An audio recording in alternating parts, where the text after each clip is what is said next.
Hello and welcome back to another episode of Critical Reactions with your host, Bryan.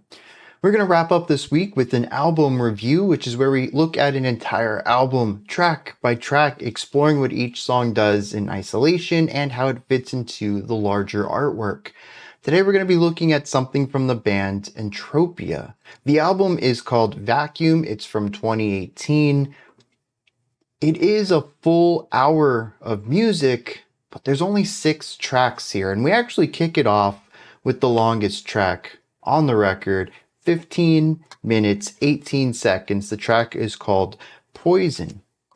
Now, interestingly, we don't really have a lot of balance to song length. So we're going to kick it off with a 15, hit a 10, drop to a 5, which is the shortest, hit a 13, then a 6 and a 9 to wrap this up. So we're really going to get the long ones out of the way first, then hit some shorter ones on the back half.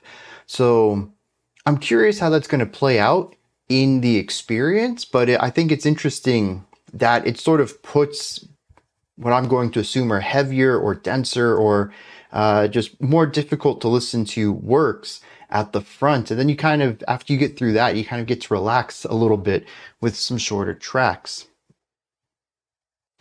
So let's dive into this, kick it off with some Poison.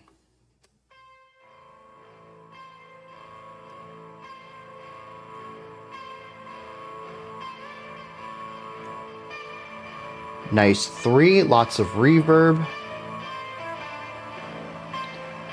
Kind of bluesy with the dun dun dun dun dun, those swung 8s.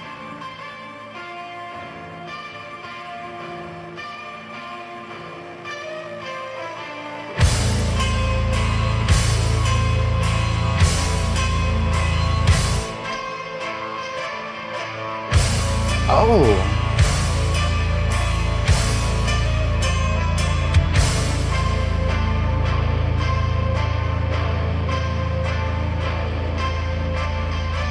No. What's the phrasing on this? I'm a bit lost on that.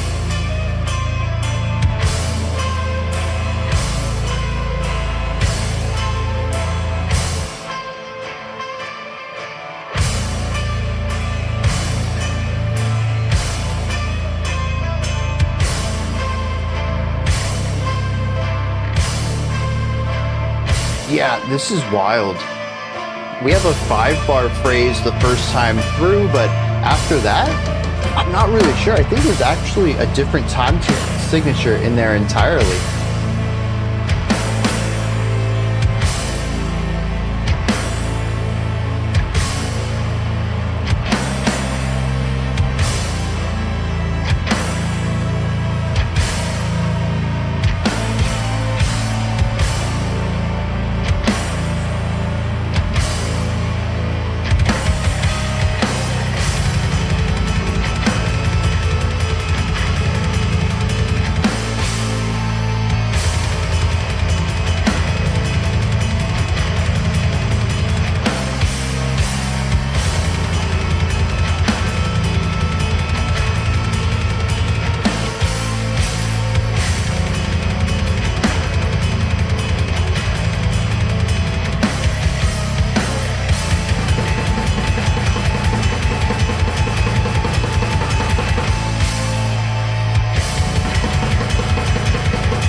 Alrighty, black metal, or at least a lot of snare. We'll see where they take this idea though.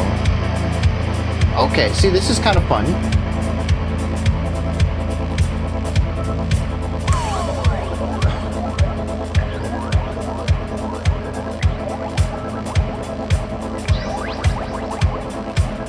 Dude, the rhythmic work on this is very interesting. It's all build-up though, 3 minutes of build-up. Where are we going with these interesting ideas?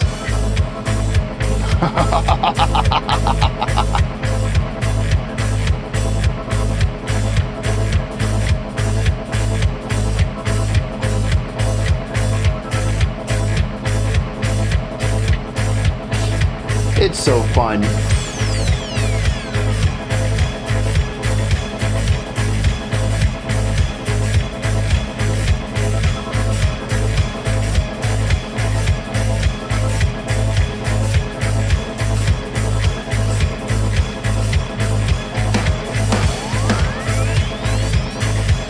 Syncopated snare hits.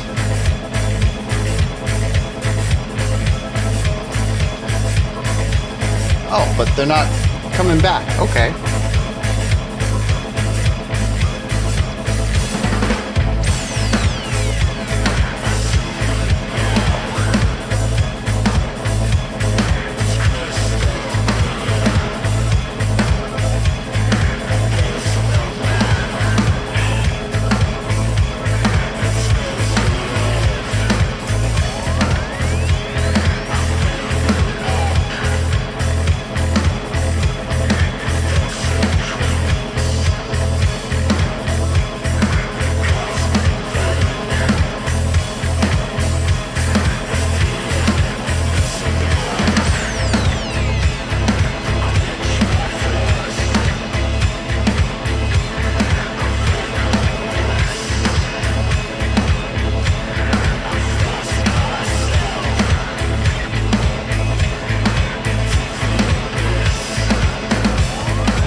It's very locked into this one sound though.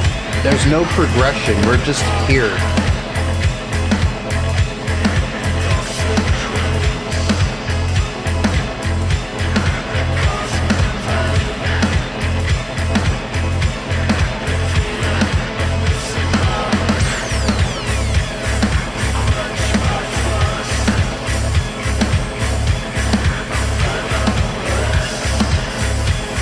I will say this is some of the danciest metal I've ever heard, which is wild.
Gotta keep it light again.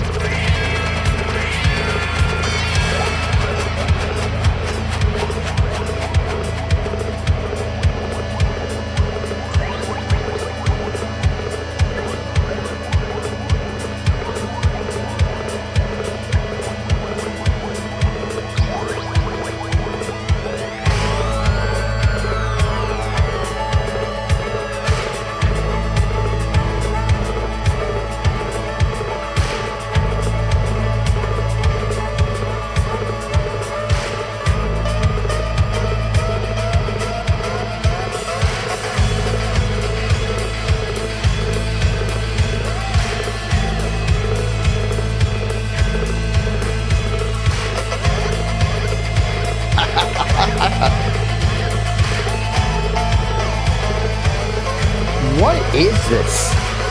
Seriously, what?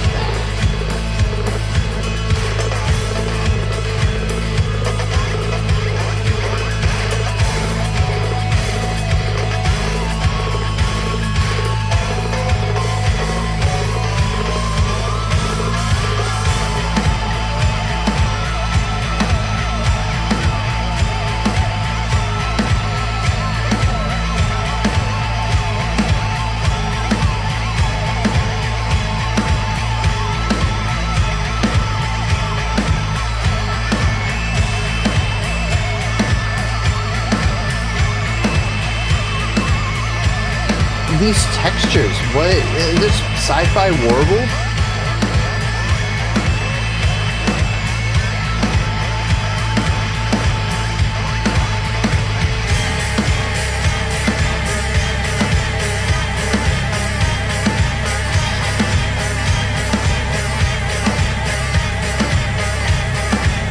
Why does that sound like a banjo in the middle of our, I don't know, avant-garde metal?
The transition wasn't as solid here, but I love this section, so I'm gonna forgive it for it.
This is a long, long fade out here.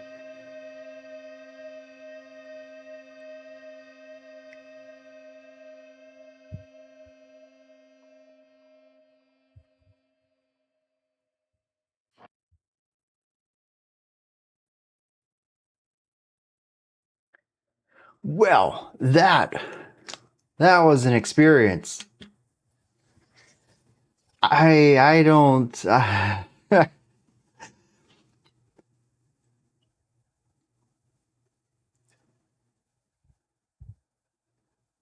Okay, so totally subjective, right? I really loved some parts of this and found most of it to be too long. We really sat in a lot of these moments for much longer than I think we needed to. After that first sludgy drop, that sludge metal section, I really liked that we got a reprise of at the end of the song. The first time we heard it, though, after that, we had like a 5 or 6 minute just atonal instrumental section, just kind of creating weird, dark, carnival, noisy atmospheres with strange phasery textures and stuff. It's man, like that section in particular really stood out to me. The ending of this track, the final 2.5 minutes, cool idea, just really dragged out. So the length of this is something that I don't think necessarily works for me, but I don't know, dude. There's like the other side of this equation, though. Bryan, I cannot imagine this track with less than I don't know. This is strange because usually I'll be of I like it wasn't my cup of tea, but I appreciate what they're going for. But I do think the pacing would be improved by trimming things up. That's usually my take on stuff like this, but that's not my take today. It just stops at the appreciation. It's like, this was too long for me, but it works. And there is no, but the pacing would be improved. Like, no, I don't believe this song would be improved without it. Certainly, it would make it more listenable for me. It would make me want to put the track on or the album on of my own volition in the future. But I don't actually think it would be better. Like, this song is the ride. It is the atmosphere. It is the trance of most of this. I wrote down a wild sentence as a note because I wanted to bring it up. I wrote that this is EDM metal. Not that it's like metal but playing EDM music, but simply that it uses the principles of EDM to craft an atmosphere, put a sick beat in there, and then allow the listener to do what they're going to do in this atmosphere. Now, granted, with EDM, you're usually making something to play in the club for people to dance to, but here it would be to zone out, to enter a trance, to mindlessly headbang, to put in the background while you code or cook or clean, while you're doing chores or working on a project.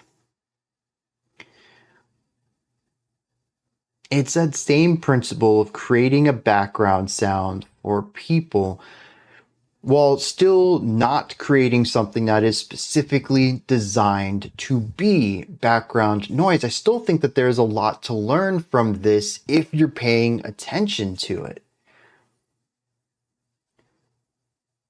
And this is really strange for me. Like I said, usually I don't go into this direction. If a song sounds like it's just meandering, that's usually where I fit with it. Maybe someone else would enjoy the lengthy composition, but for me, I needed more movement. And like I said, I kind of do. If I want to listen to this more casually, I'm going to need some more dynamic writing to it. But I really enjoyed this listen. It never felt like a 15-minute song. There were sections that kind of dragged on a little bit, but in the end, 15 minutes went by in a blink. That isn't what happens when a song bores me by dragging on too long. This song did something interesting. And I'll be completely honest, I don't really know what makes this any different than other jammy style songs or post-rock atmospheric explorations. Why does this one get to get away with having a lot of repetition in it when other songs don't? I'm not entirely sure. But I do think it has something to do with contrast. Now, there's not a lot of contrast, admittedly, in these sections, but there's enough. If you listen to some of these lengthier sections, the opening, what did I write? 4 minutes. That lengthy instrumental in between our two sludgy moments.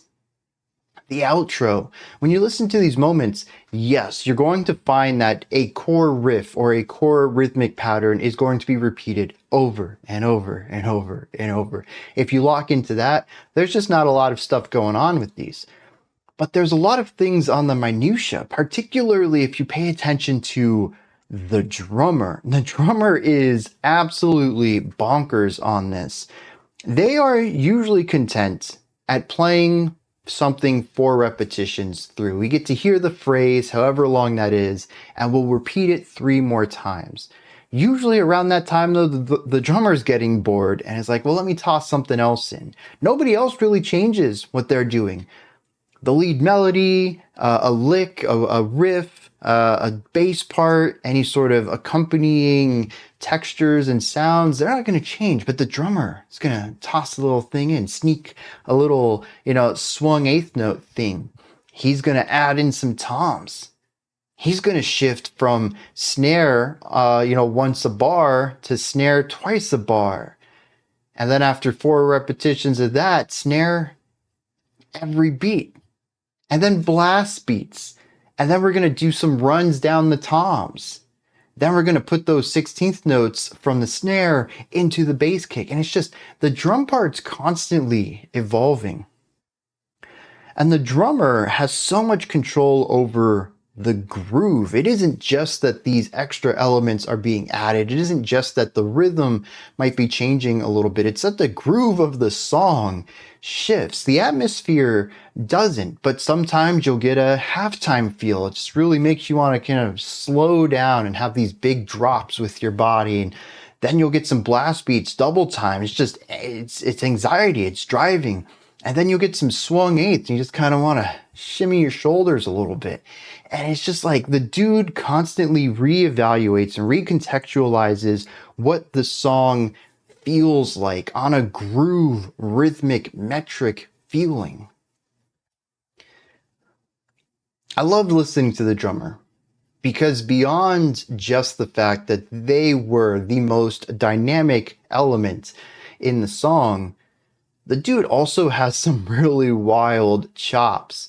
Rock beats in there, the fills that were, I don't think he reused a single fill, and there were quite a few in here. The metal sections, of course, double bass kicks, blast beats, really going for that, black metal, aggressive death metal stuff.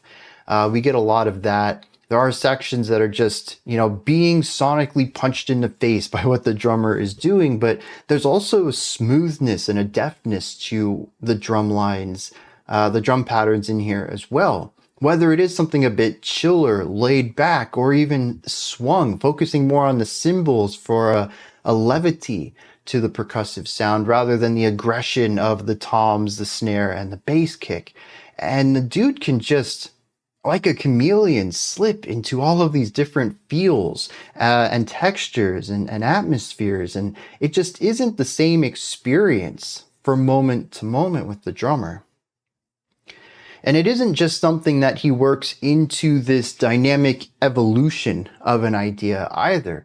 Some riffs, like there at the end in the outro of the song, we were shifting between 3 bars of a slower, groovier, heavier idea, and then 1 bar of, 16th notes on the bass kick and something a bit more aggressive on the snare and cymbal, and then going back to a majority of the phrase being groove. So you get this contrast in the pattern itself. And then he'll change up some of that. What does the groove pattern feel like? How does that groove pattern change against the more driving metallic part? And that becomes part of the evolutionary style of writing for the drums too. It is highly dynamic, highly groovy, and I don't know, dude, the drummer is just phenomenal.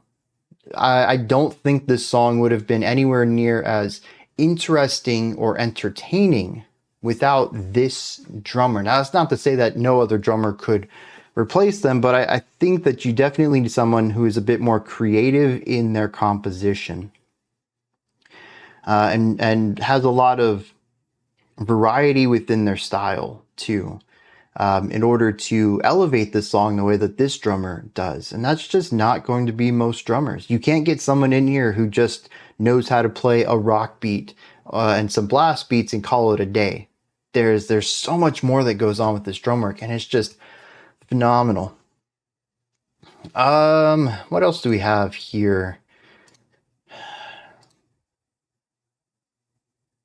I don't think there's much else I want to bring up about instrumentation.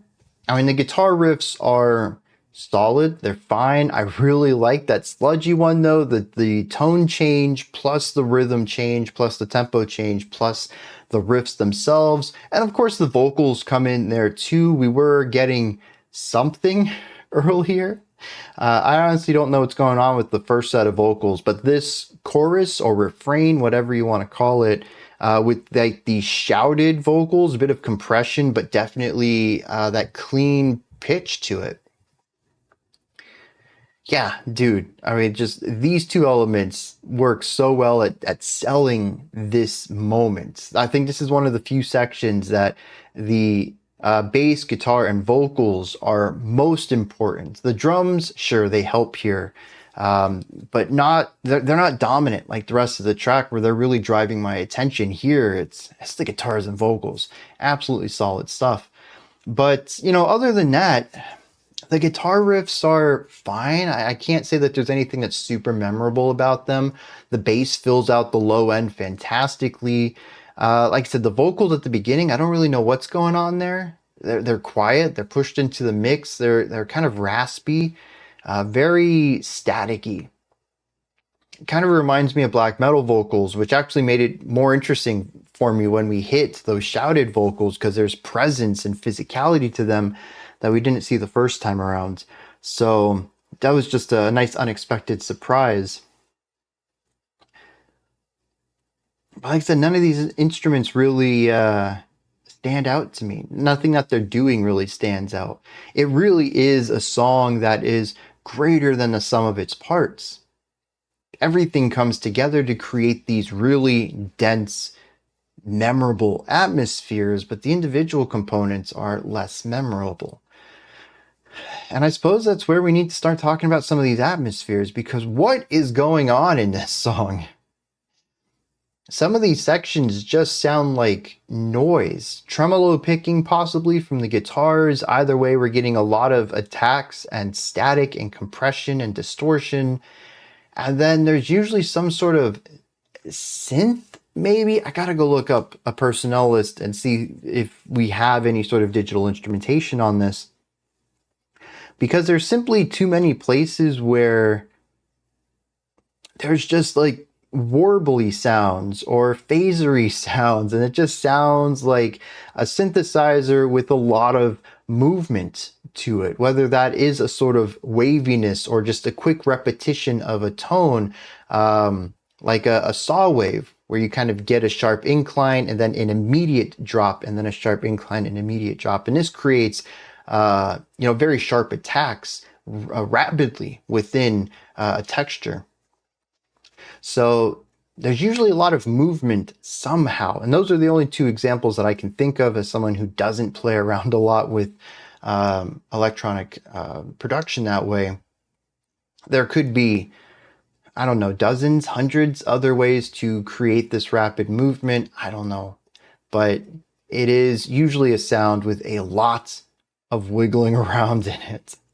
And it just feeds into this additional layer of texture, and occasionally will bring in pitch focus too. Sometimes not, though. It's just more of a drony, like the pitch is similar throughout, but the timbre of it is wavy or moving or wiggly or whatever. There's the movement in the sonic production of it, but not in the pitch itself. Other times, though, we do have melodic movements in it. I found a lot of this song to kind of feel like an avant-garde experimental version of Dark Carnival music. And it's, dude, like what do you, I don't know how you describe that. I mean, I guess that phrase right there works. Avant-garde Dark Carnival.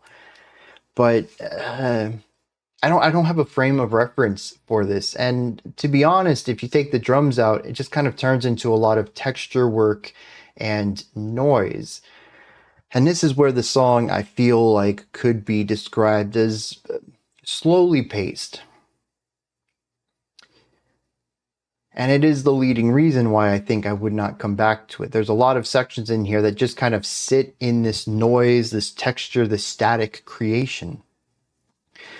It's not a bad idea, and they end up doing it really well. It's just not something I typically listen to. But it does create a feeling, though. And about halfway through the song, I was asking myself, what's the emotional resonance here? What am I reading out of this? What is the story or narrative I get from experiencing this art? And honestly, I don't have one. Between the odd time signature and phrasing that I couldn't pick up at the beginning, we're definitely working within 3/4 a lot of the time. 4/4 as we head into the back half of the track seems to be the main time signature. Phrasing, though, gets changed up in places. There were some that I found were operating with 5-bar phrases, which is just really wild. Others where I couldn't find the phrasing at all. It makes me wonder if we aren't working within 4 bars of 4/4 and working within groups of 3, which is just not going to line up very well. 4 beats in 4 bars is 16 beats, and you can't hit 16 evenly with groups of 3. The closest you'll get is 15 and then have an extra beat. And honestly, now that I think about that, maybe some of those phrases at the beginning did feel like they were only 1 beat long. Maybe that's what was going on there. I don't know. I never quite figured out some of the odd changes there where it felt like what I understood of the song, phrasing-wise, didn't line up with what the song was actually doing.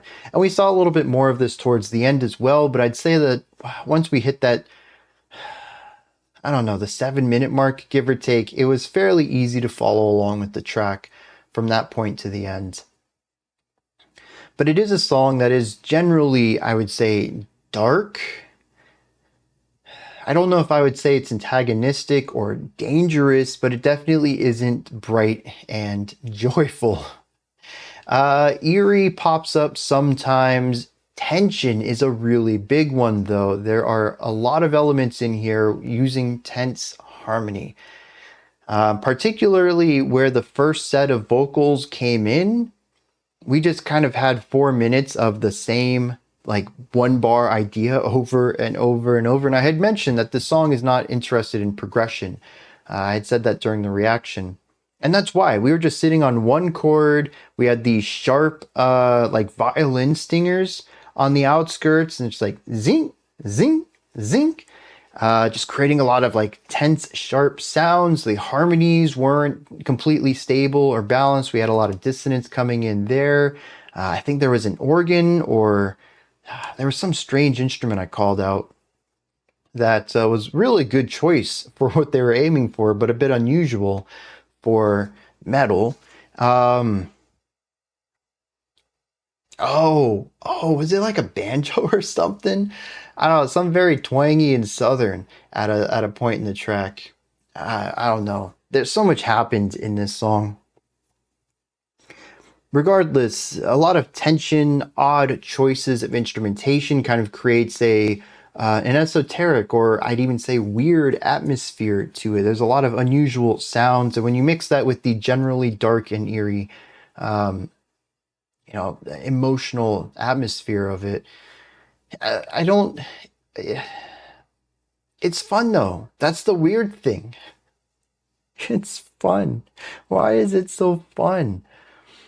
I had a smile on my face at so many points in this track. I danced through half of it, and yet it's a dark, creepy, tense, weird metal song. See what I mean when I say I can't really like place it? It almost feels a bit tongue in cheek, almost like a campy style of Dark Carnival. Not trying to spook you, but definitely in on the joke that Dark Carnivals are kind of silly. Clowns that actually, eat you or attack you or whatever, and this kind of iconography. It's kind of silly, and the song kind of leans into that mix of dark and fun. I don't know particularly what they're going for, and the song is Poison. I don't know about that. But it does feel like a good B horror flick. Something a bit lower budget. And it's just trying to have a laugh with you while engaging with these traditionally scary themes. And I can kind of get on that wagon with them, I suppose. This is wild. This is 2 metal albums in 2 weeks that should be stuff that pushes my buttons and really pushes me to the extent of what I enjoy. And I'm kind of enjoying. I mean, I definitely enjoyed last week's, but I'm kind of enjoying this one too. I think that's about it. We covered the cool drumming, swing, EDM metal. I guess the last thing is just like the weird journey, the structure. 4 minutes of building up, keeping and holding on to that tension during presumably a verse. I just, got done talking about how they just kind of stick with this feeling of tension with like the strings on the outside and no chord progression, and they just kind of hold on to it. There really is no release from tension across this entire track. It's just, let's hold on to this feeling of building up and never release it. And let's do that for 15 minutes.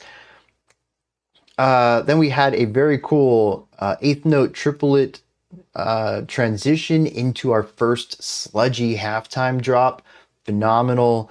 We had a long instrumental section, which was more of that just holding on to tension and existing in the moment, that led us to another sludgy drop and gave us what I assume is a chorus of sorts. And then we have a blast beat / groovy outro. It's a bunch of disparate parts that I think the general length of the song and the lack of structural focus kind of allows the disparate elements to feel fine. They certainly don't work together as far as transitional ideas, but they do work together at crafting this atmosphere and crafting this feeling. The music is generally eclectic on the whole scale, so the fact that the transitions aren't that strong and that the ideas are a bit different from each other just kind of leans into that eclectic flair. If you're going to go strange, go all in, and then everything's just going to click. I guess that's my big takeaway on this one. Go big and it won't be as much of an issue. Yeah, let me hit some lyrics on this, and then we'll push into the next track. All right. As far as the lineup goes, it's a metal band. We have a bassist who does vocals, a guitarist who does vocals, a pure guitarist, and a drummer. The one thing is that there is a keyboardist, but also the vocalist / guitarist also does samples. Not sure what that entails, but I'm going to assume it's samples and sounds and stuff like that. So I don't know what I heard that was keyboard and what I heard that was samples, but I suppose it's pretty neat that they do have somebody who's in charge of that. Onto the lyrics, as I expected. Anyways, this was a 15-minute song and most of that was instrumental, so the lyrical side's pretty slim. We have what I think is the vocals that were stuffed into the mix towards the beginning of the track. It says, I see it now. It's crystal clear. The poison of man that spills the earth, spoils the earth. I've made it up. In toxic dreams, the cosm in vain, the fear of missing out. To quench my thirst of venom bliss, I thrust myself into the abyss. So he sees humanity as a poison for this planet and does his part in healing the planet by killing himself, thrusting himself into the abyss. Now, the sludgy part where those shouty vocals come in says, Holy atom flame, cleanse the earth of human plague. Just asking for mass destruction of this race. Yeah, I mean, it's pretty straightforward. I don't think there's any secondary hidden layer to these lyrics. They say what they say on the surface, and that's about it. Trying to pair that back to the music, I don't know, dude. Maybe the music is supposed to represent the way he feels about his own humanity. I don't know. It's still a feeling in the music that I can't quite. I don't know. It still just feels like Dark Carnival music to me. So we'll push forward. This next track is called Wisdom. I think we got like half a second into it, so I'm going to make sure that that's zeroed out. Let's dive into it. See what's going on with this one.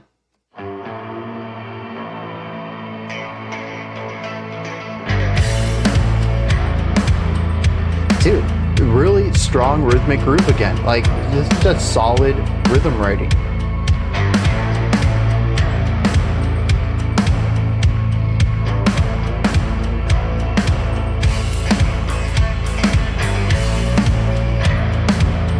Really solid for it here.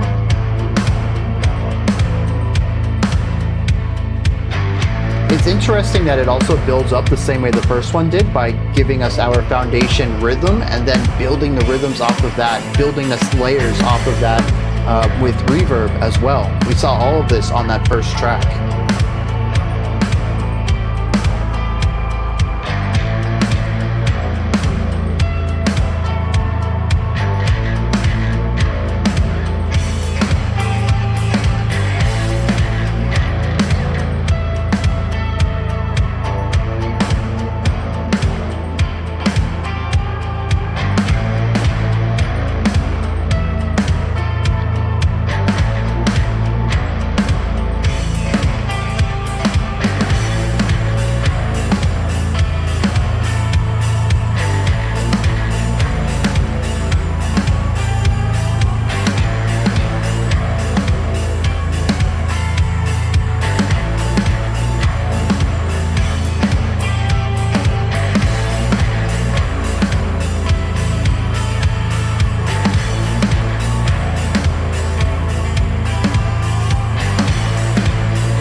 All of the little ornamentations by the guitars and this keyboard and any other samples, I suppose.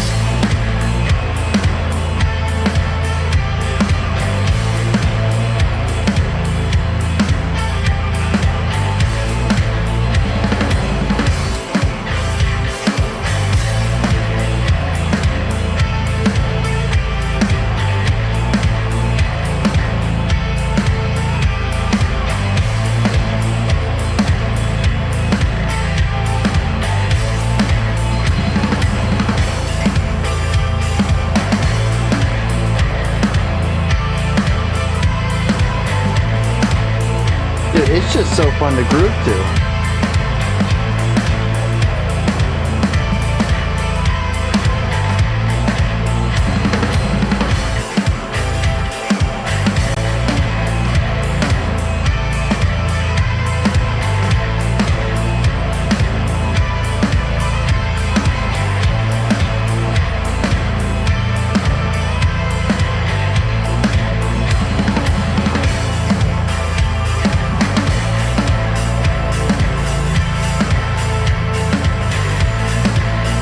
Opening up the cymbals a little bit.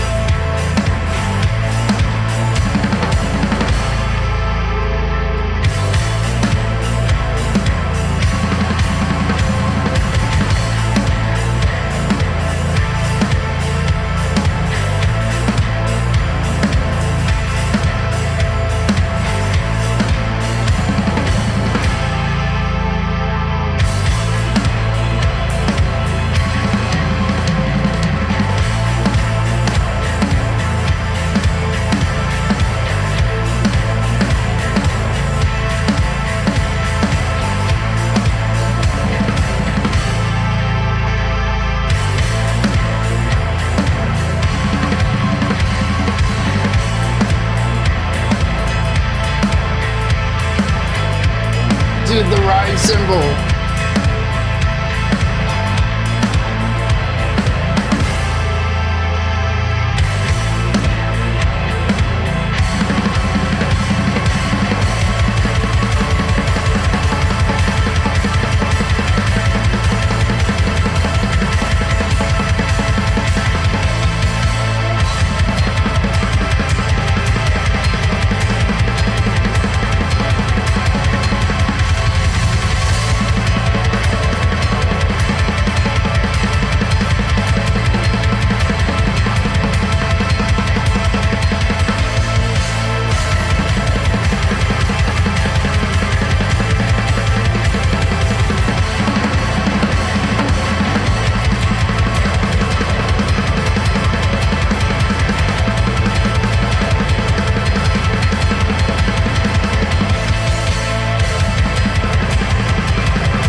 Is that an organ in the background?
All right. Yeah, so this is a neat expansion on the ideas that we explored in track one. I wouldn't say that this is too different from it, but it does present its own unique elements as well.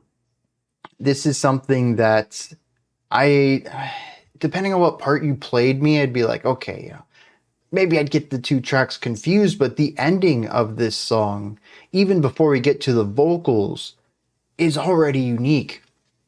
Once we hit the like 5.5, 6 minute mark, the track kind of turns into a semi groovy black metal song.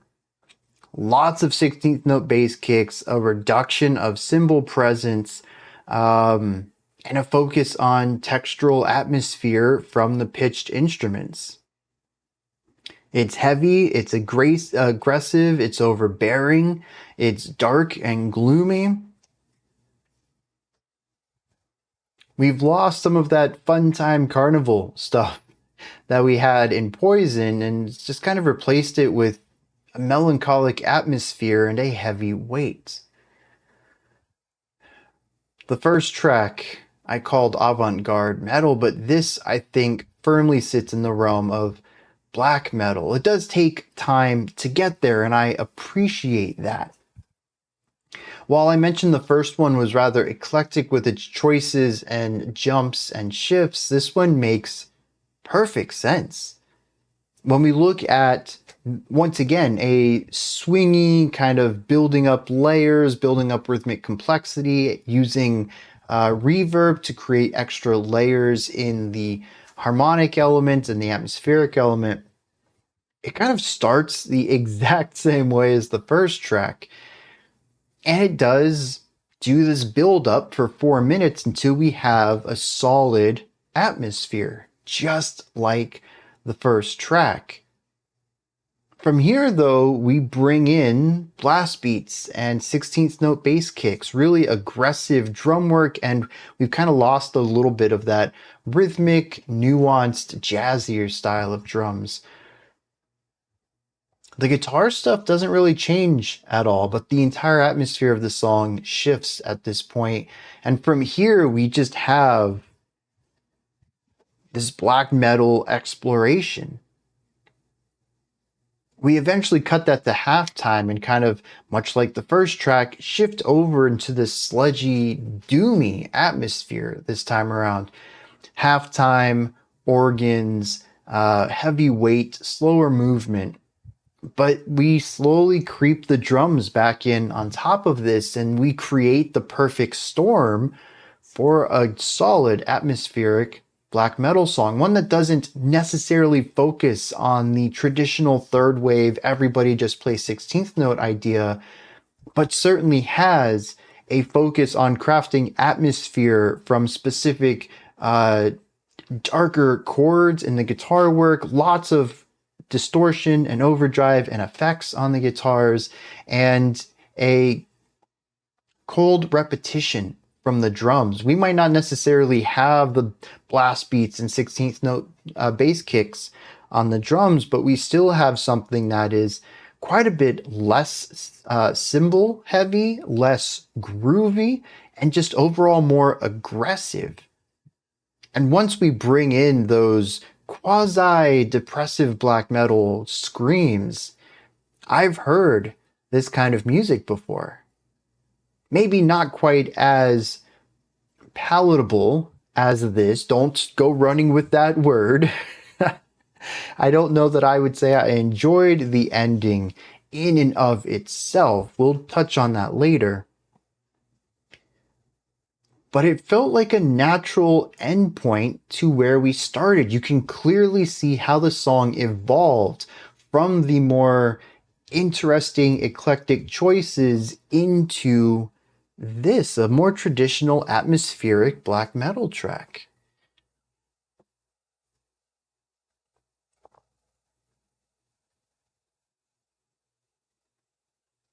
I like this one. I mean, I like Poison too. I do feel like this one drags on a little bit, but the big issue here is, and I think this is going to solidify some of my ideas about why Poison worked, the drum work becomes less interesting to me personally, subjectively on this track. It starts off really strong and then moves into a more traditional metallic drum style. And a lot of the middle point of this track just never really clicked. And it wasn't until we hit that sludgy section that I found something that I was enjoying about the drum work again, which reinvigorated my enjoyment of the song as a whole. And moving into that final vocal bit was quite surprising. It is as a positive way. That's when I realized, dude, this is straight up black metal. And I guess we got to talk about it here. I didn't dislike it. Again, this part at the end of the song, it's not it's not something I would seek out. I think it's fine if y'all delivered this to me with all of the future black metal reactions. I'd probably be much cooler than y'all's love for, well, I should say part of the community's love for third wave black metal. This is the kind of black metal I can stomach. I can find things to enjoy about it. I like elements of it. It's still not my cup of tea, but I get it at least. But it doesn't exist in a vacuum. That's the album name, by the way. If you missed that, I know I said it like an hour ago. Maybe you forgot it by now. It is the album name, though. It doesn't exist in a vacuum, though. This ending makes sense in context. It's very different from having a whole album of just this sound. It is contrasted by everything that comes around it. I think it is a natural progression for the song. And even as much as I disliked the more aggressive midpoint of this song, it's still a really solid contrast to everything that comes around it. As I always say, I typically am a person of moderation. I like things to be balanced. If you're going to give me a really extreme sound, I need something less extreme around it. I need that to feel like a peak, like an extremity of the art. For enjoyment purposes, there is certainly artistic and thematic strengths to just running at a 10 out of 10 intensity all the time. It can be very overwhelming. It can be very extreme. It can be very intense.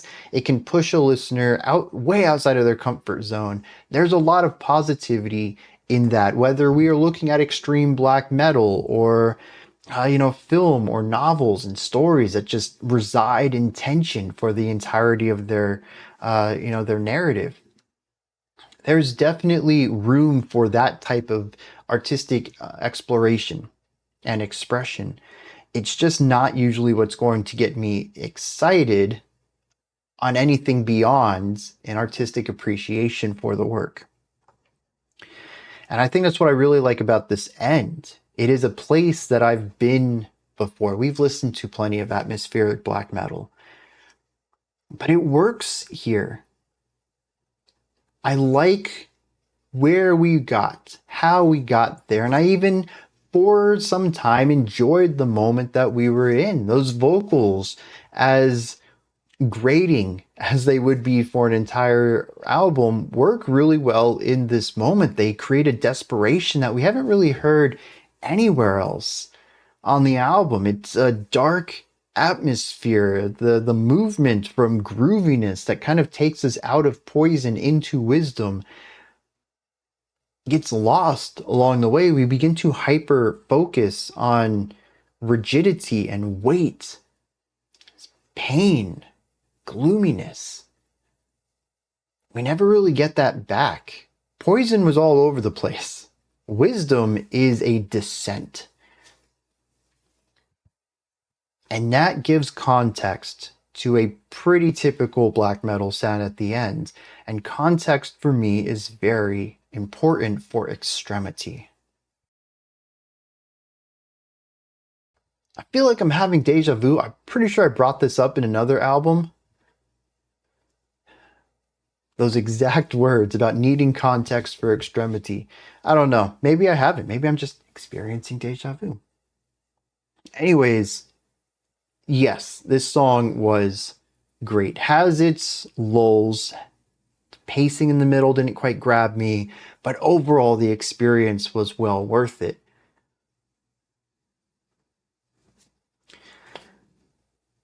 I like the organ in here too.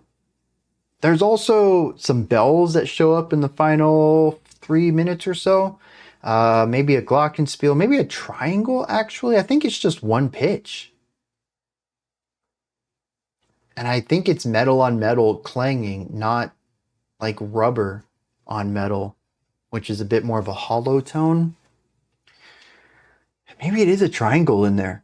Anyways, there is a very bright metallic sound. Not like metal genre, but like metal, the things are made out of.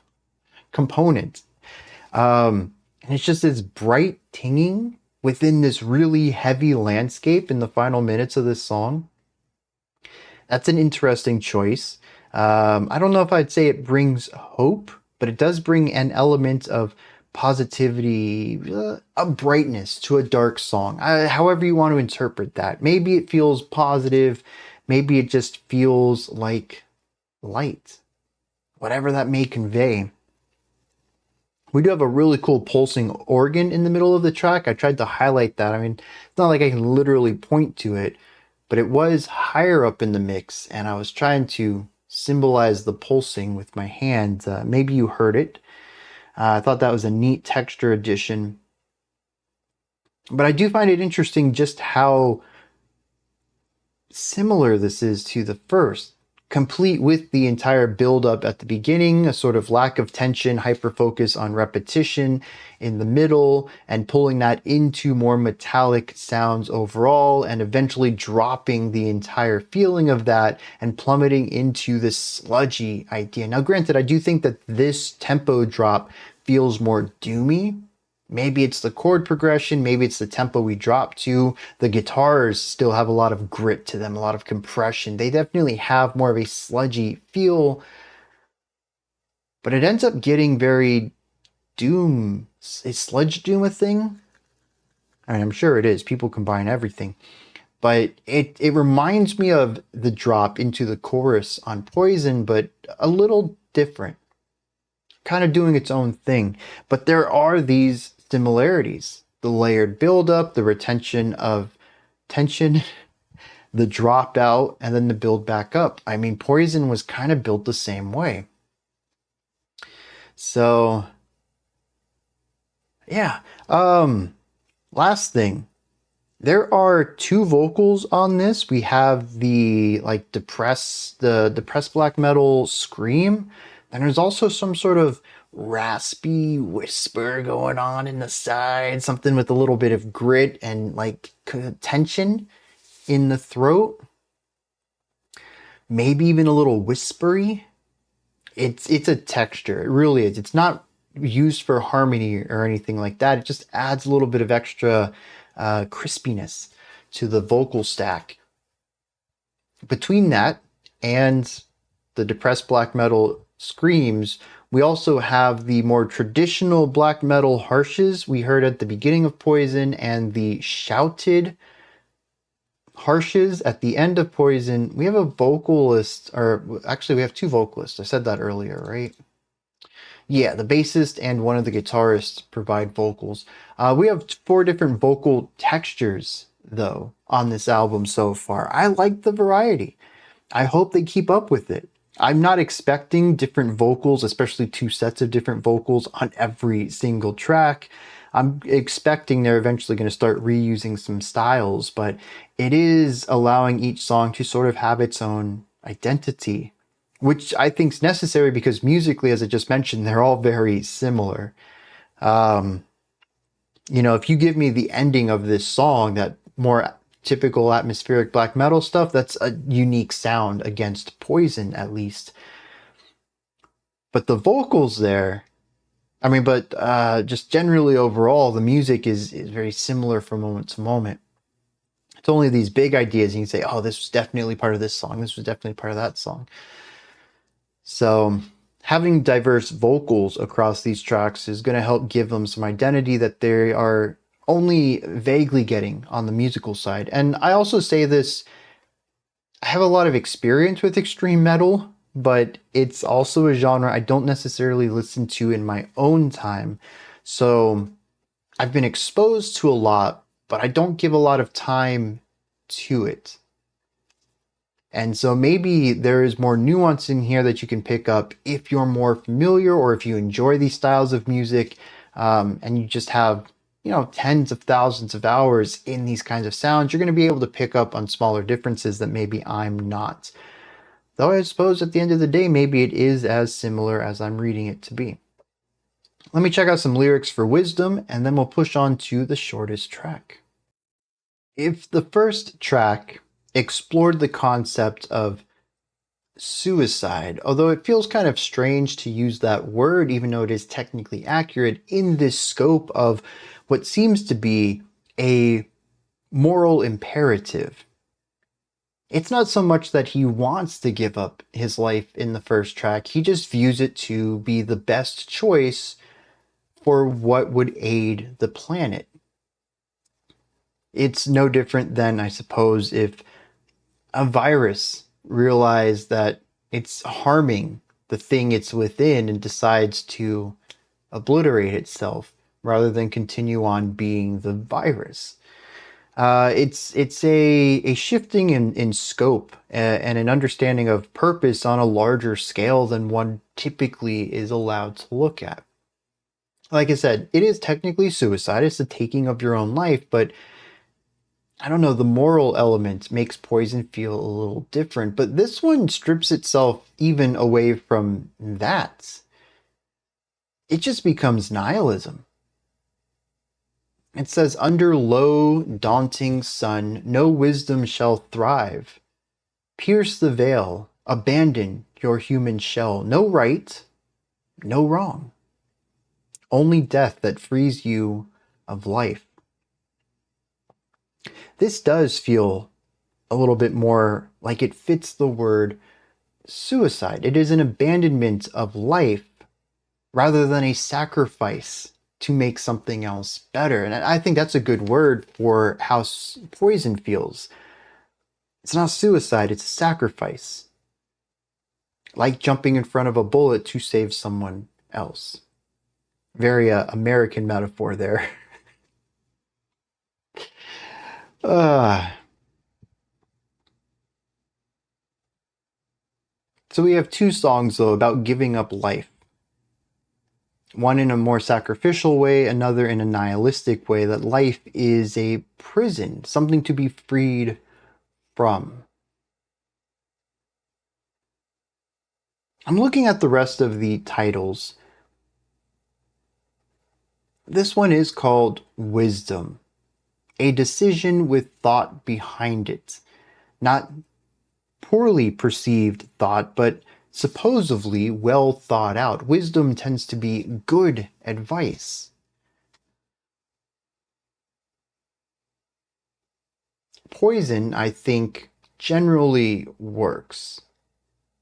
It's not difficult to see the dangers and the damages that humanity continues to cause to this planet, but wisdom feels way more subjective, and I think going to be a bit more of a, I'm not even going to say split perspective on it subjectively. I think most people are going to say wisdom is not a great message.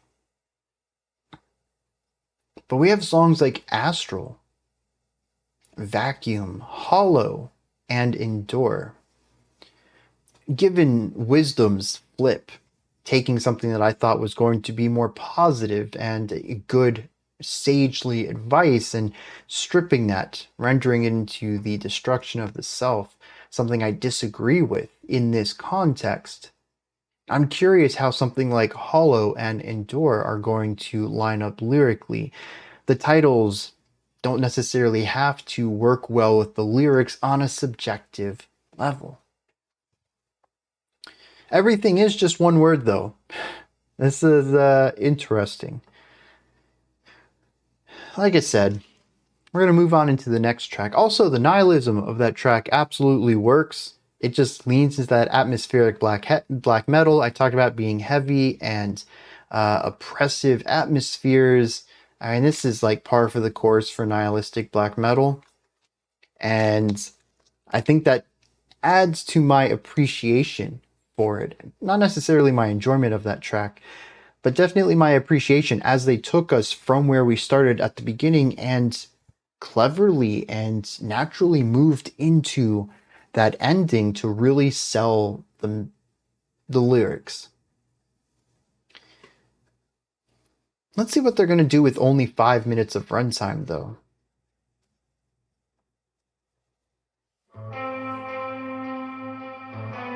I mean, to be fair, this song is the length of both of the others' intros. They're going to complete a whole idea in this time. It is melodic, though.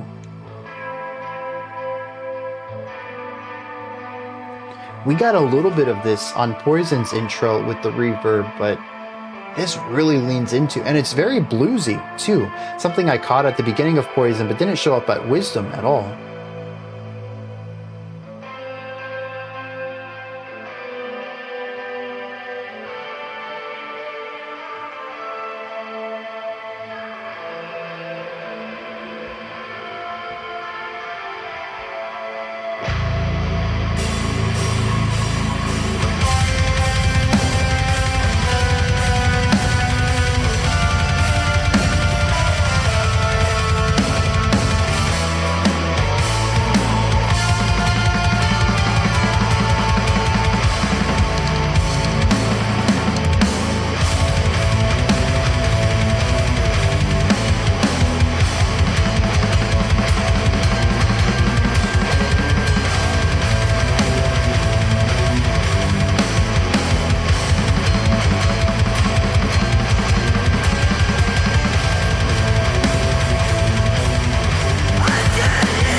Dude, those sounds on the outside, those are wild.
Also some dual guitar work. We haven't really heard too much of that, and that's a staple of black metal right there.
listening to 3 over there. That's the second time this album that we've focused on triplets.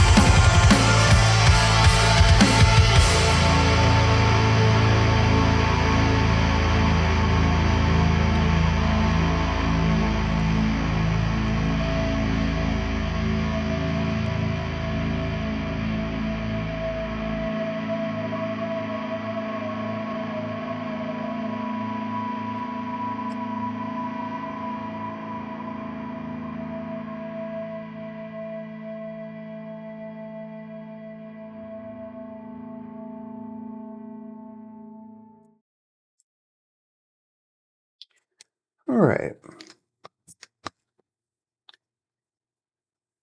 No, that's weird.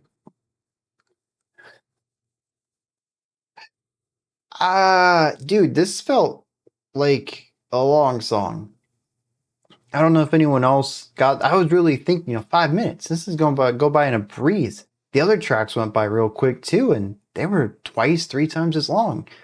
Nah, dude, this felt like it took forever. This was not my cup of tea. This is very straightforward black metal, and I was kind of hoping any of it would change. There is one cool thing about it, but we're going to get into that in a second. The drum work on here, lots of blast beats, lots of bass kick, not a lot of cymbal work. We kind of start off with a little bit of that in the intro, a 45-second intro. I mean, this is tight. Very small amount of time in it before we move on. But once we kick the song in proper, the drums are pretty straightforward. They don't change a lot. We do have some nice drum fills to break the monotony up, but compared to the dynamic drumming we saw in the last 25 minutes of music, this is really stationary in comparison. The bass work, steady. Not a lot of movement there. There really hasn't been a lot of bass movement across this album, but here I feel like it's just even more condensed than usual. The vocals are nice. Nice projection, nice compression and reverb to it. Feels like someone angry, just shouting. I can get behind that. I think it works. Once the vocals leave, though, we're left with a 3-minute instrumental to take us to the end of the track, and it just feels like the same thing over and over and over. And yeah, the other tracks have done that too, right? But there's always been movement to it. And in the case of Wisdom, natural progression too. It kept me going along with this story. A slow burn, sure, but a story was being told. This reminds me more of Poison's tight loops. Just circling around in an environment and then moving to the next and circling around that. Yeah, dude, this song never ended up doing anything of interest to me. It starts off nice and then just goes into a traditional black metal sound and completely loses me.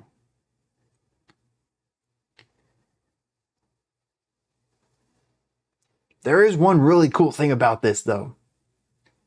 The guitar intro, tons of reverb, bluesy sound, bluesy scale, and a memorable riff. Melodic movement. This is a great idea, and I love how this opening section gets adapted into the core riff, and how that core riff continues to evolve, where the drums, to me, were telling the story previously as they shifted the groove around. That's now given to the guitars. They're the lead instrument. They're the one that changes throughout this track. I like the variation on the motif that we have. We continue to use parts of that intro guitar melody in pretty much every riff, solo, and duet that we get throughout this track. That is a very cool idea. I love it. I'm a big fan of melody anyways. They definitely got me with that. The guitar sounds great. And there's actually something really interesting that happens here too, where the bluesy sound that eventually gets put on this heavy, gritty, distorted, compressed guitar. Wait, bluesy, heavily compressed guitar work. This was a conclusion I came to a while back. February, March, maybe. We checked out a bunch of stoner rock tracks. And I didn't really get too much of a distinction between like the sludge sound and the stoner sound. There's a lot of overlap there.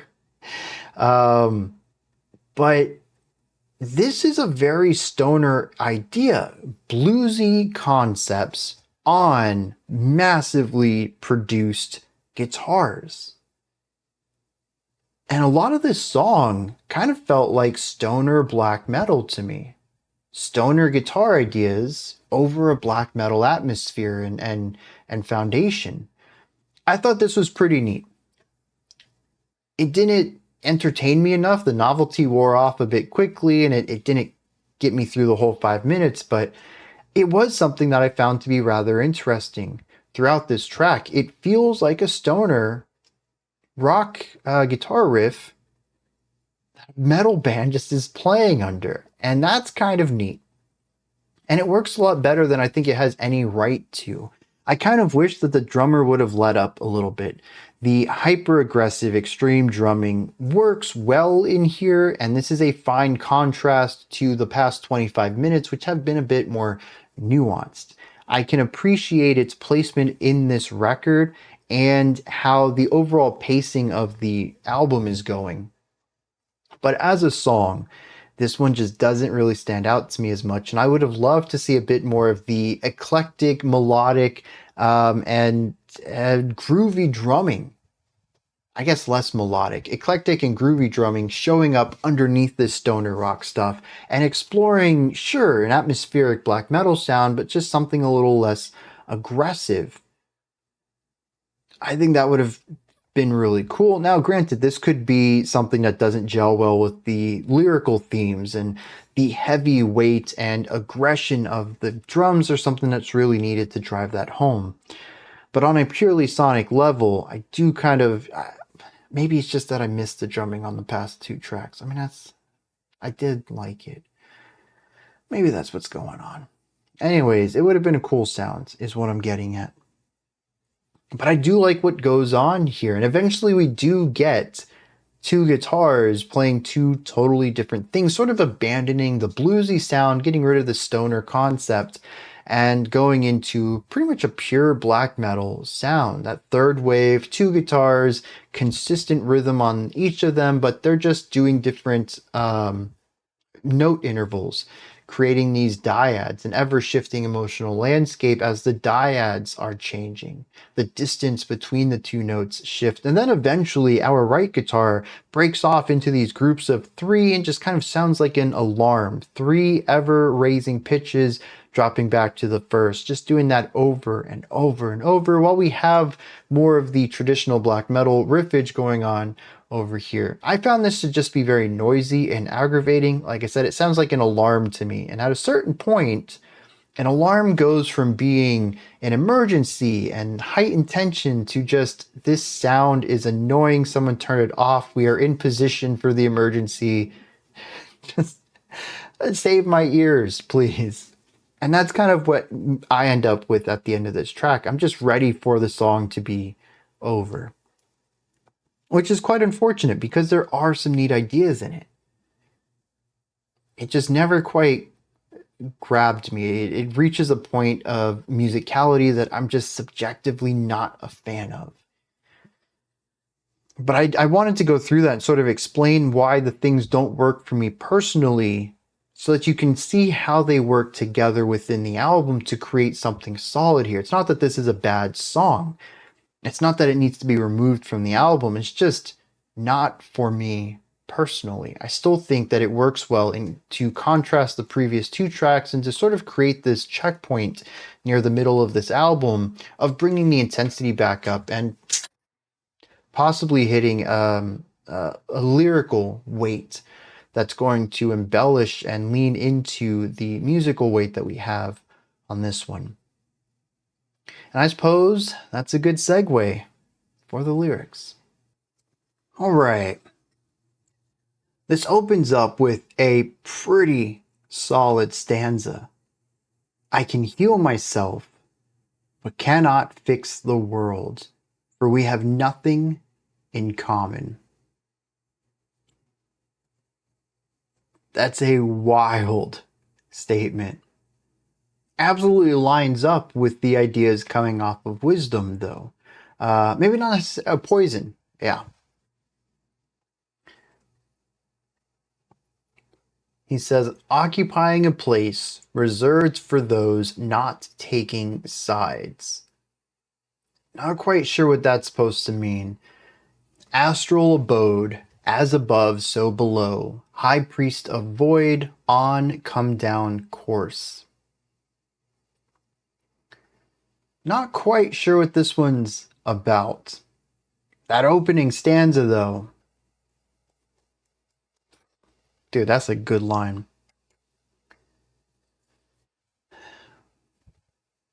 That's it. Not a lot on that one either. I'm just going to take a quick glance here. Yeah, all of these songs are like that. Couple of lines each. So, I mean, we only have 3 tracks left, but lyrical dives are going to continue to be rather thin. All right, our last double digit, 13 minutes long. Let's check out Vacuum.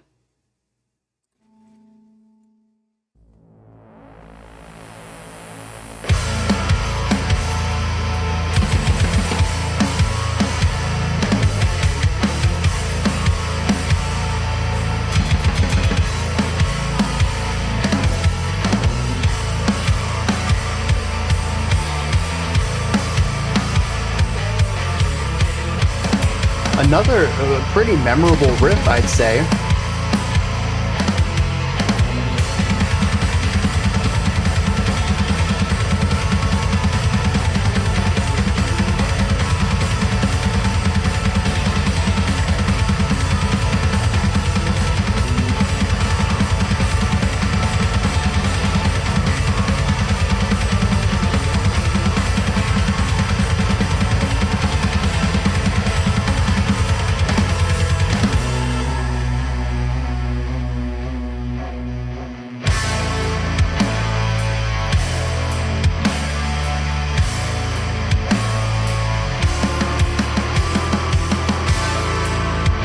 Yeah, dude, they've been doing that this whole time. These really heavy bits and then a burst of energy.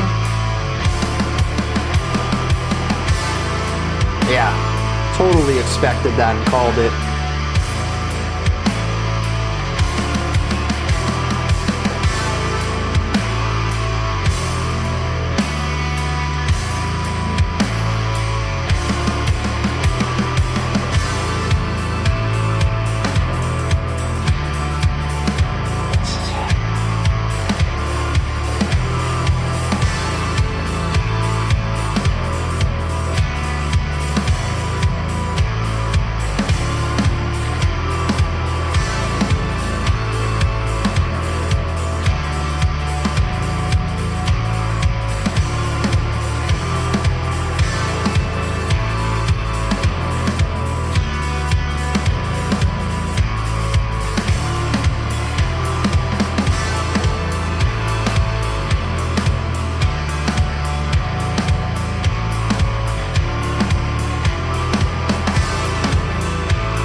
Very cool effects on the outside of this.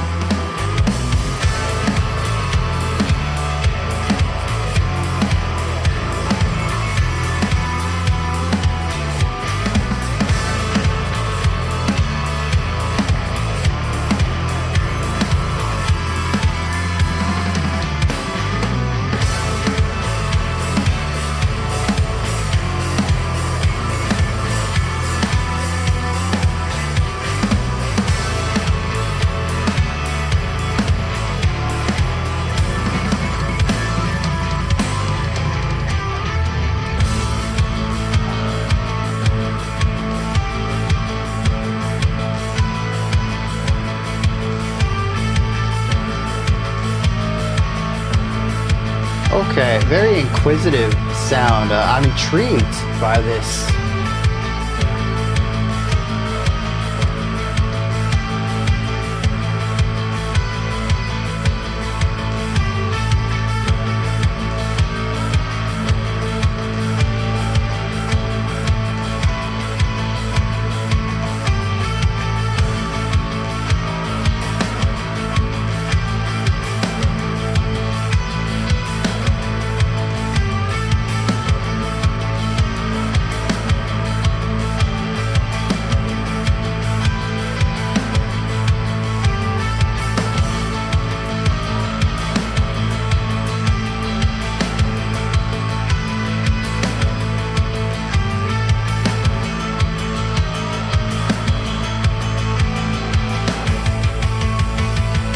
Really leaning into this 3-pulse here.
A little bit of a psychedelic element in here, right?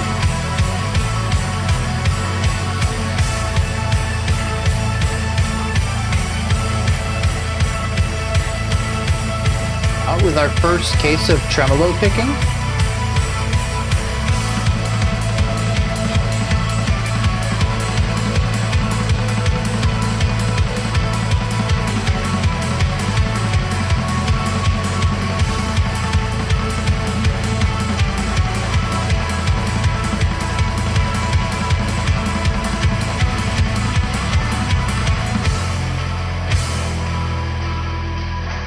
A short-lived sec. Oh yeah. Dude, I love this groove. This is awesome.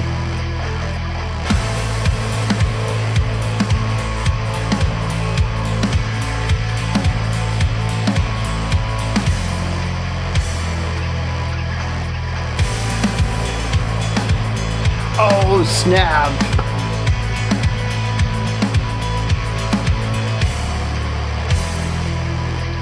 It's very close to like the what is it? Oh, it's gonna irritate me. Reggaeton. It's just missing two of the hits, but it's so close to it. It's also, it doesn't have a lot of flow. It just kind of stops at places. I'm not too sure about this section.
There's almost something melodic coming out of the vocal layers.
Is that water at the end? Dripping, not like waves, but just like water's dripping on shallow puddles. Ah, yeah, this wasn't it. Not for me. Anyways, I would have liked something very different out of that. And it's kind of a shame because I think there's some solid concepts in it. It just never quite hits its stride. And I don't know. Maybe that's intentional, but given the consistency of the past three tracks, this one just doesn't have it. And I think the big issue is so much of this song, pretty much once we hit 7 minutes, so the last 6 minutes of this track, almost half of it, is based around this cadence of having a lot of driving energy, pushing towards this one note, hanging on to it, and then going back into the energy. And this start and stop element just never quite clicked for me, and it is the basis for the rhythmic cadence of the entire song. Well, the entire back half. Anyways, there's some neat melodic ideas going on in here. I think the left guitar solos through some of this. We have some neat melodies coming off the right guitar at times, but none of them are ever given space because after 9, 8, 10 seconds, somewhere like that, you have to hang on to a note and allow this space to blossom before it collapses back in on itself. And it doesn't allow these ideas to ever expand into anything meaningful. Every single melodic thought or concept, even riffs, drum patterns, everything feels like it's been lopped off. It's been cut short. It's been artificially restricted. It should be something larger, more melodic, tell a bigger story, and it isn't. It is stuck within the confines of this very tight riff or tight phrase. And as soon as the idea gets going, you gotta start all over again. All of the intensity, all that built up elements, the progression is gone, rendered useless. It never grabbed me. I kind of hope that somebody in the audience really loves this track for that purpose and can articulate why. What is it about the feeling, the start and stop, the push and pull of it that just clicks with you? Because I'd love to see the other side of the equation of someone who really dug that and kind of get their perspective on it. Maybe that would help me enjoy it. But I don't know, like I said, the beginning's interesting, but it hits a point where I just don't understand it. And it feels like something that really needed a little bit more time in the oven to fully bake, to just reach a stronger endpoint. It's just kind of lacking. Feels like an early draft without the oomph that would make it worthwhile to listen to. And even after something like Astral that didn't quite click with me, I can still appreciate and see why the choices were made to do what they did on that track. It still makes sense to me even if I don't enjoy it, but this song doesn't even make sense to me. Now here's something equally interesting about this track. Astral feels like Poison or Wisdom compressed. I even mentioned that the intro of the track is only 40 seconds long compared to the 4-minute long intros on both of the preceding tracks. But it also feels like they've taken their writing process and just said, well, instead of doing the intro this long, we're going to do it this long. Instead of the second section being this long, we're going to do it this long. And they make a short song basically by making a track like anything else they have and just, moving between ideas a little quicker, just speeding the pace up. Vacuum almost feels like a response to that. What if we stuck with the longer length, but moved through ideas a little more rapidly?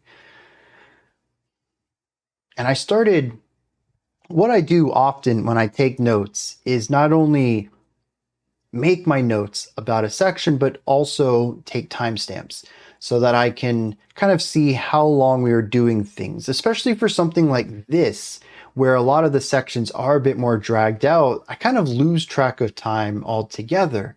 I mean, I've already said that the 15-minute song felt shorter and the 5-minute song felt really long, so my concept of time on this album is warped to begin with. Now, on most of the other ones, we're talking like 3 to 5 minute sections. Maybe a 1 minute transition idea or a build up into the next idea, but that next idea is going to stick around for a while.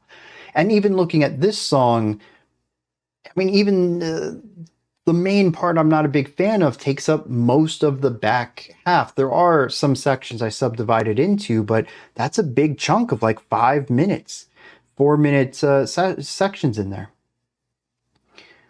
But when we look at the beginning of the song, within 2 minutes, we have an intense metallic start, we cut to a groovier halftime, and we push that a little bit higher to rip that out, drop the floor out, and put it into a very light, jazzier concept. 3 totally different ideas within 120 seconds. That is basically unheard of on this album outside of track 3. From there, we take a couple of minutes to build upon a groovy idea, adding the layers and the intensity and the atmospheric sounds and textures from the synthesizer and stuff like that. And then at 4, we push into that very inquisitive, mysterious section. Some really nice guitar ideas, lots of reverb and delay, very melodically driven, just like track 3 was. Memorable riffs all throughout this 4-minute push so far, and multiple sections, like clearly defined movements in this song. I was actually wondering what we were going to do with this because it does feel very disjointed and disparate. It takes Poison's flow and it just moves through that really quickly. I think generally the movement between all of these work. I just don't see how they function together to tell a story. It's not like we were just doing this and then we're doing this. There is a reduction of ideas, an increase of ideas. One instrument will begin a little early or continue on into the next idea while other things change. There is a thread that takes us from that first section to the 7th. But the ideas themselves are so disparate. They're doing totally different things with completely different atmospheres and emotions, and I don't really get much of a read other than a vignette of ideas. But here things slow down a little bit. Minute 5 brings in alternating snare and bass, and we get a lot of this on the back half here. We do bring in a really cool 3-pulse idea. A couple minutes later, we bring in the tremolo guitar, really black metal style sounds, but now we're working with psychedelic harmonies. Even, I'd say, a little bit of inspiration from classical Indian music. Okay. Or traditional Indian music. Maybe it's also classical. Tradition is definitely the right word, though. Okay, so this is interesting. We only get 40 seconds of that, though. We bring in a little bit of groove, and this is where all the weird stops happen. We get this interesting reggaeton drum beat going on. We get this for a while. This is a guitar-led section, but none of the guitar leads really work. Like I said, when they start getting into something, they have to stop. Very different from the guitar-led intro that I thought was pretty cool. And the mysterious section at like minute 4 that I thought was pretty cool. Guitars got to lead those and tell a story. Here they keep getting interrupted by the drummer who just wants to not play for a little bit and everyone else has to follow suit. And from this into the end is just an increase of weight and intensity. We bring back bass kick heavy ideas. We bring back the alternating snare and bass kick. Tremolo picking, lots of heavy sounds, lots of heavy textures, lots of grit and compression and more layers. Then the vocals come in, they're very shouty. This is much like Wisdom, where we built the song into this more traditional sounds. Unlike track 2's Wisdom, though, I don't really get the movement here. The threads are all over the place. It does connect everything, but why are all of these sounds and ideas and textures and rhythms and atmospheres and emotions all working together? Why are they placed within the same context?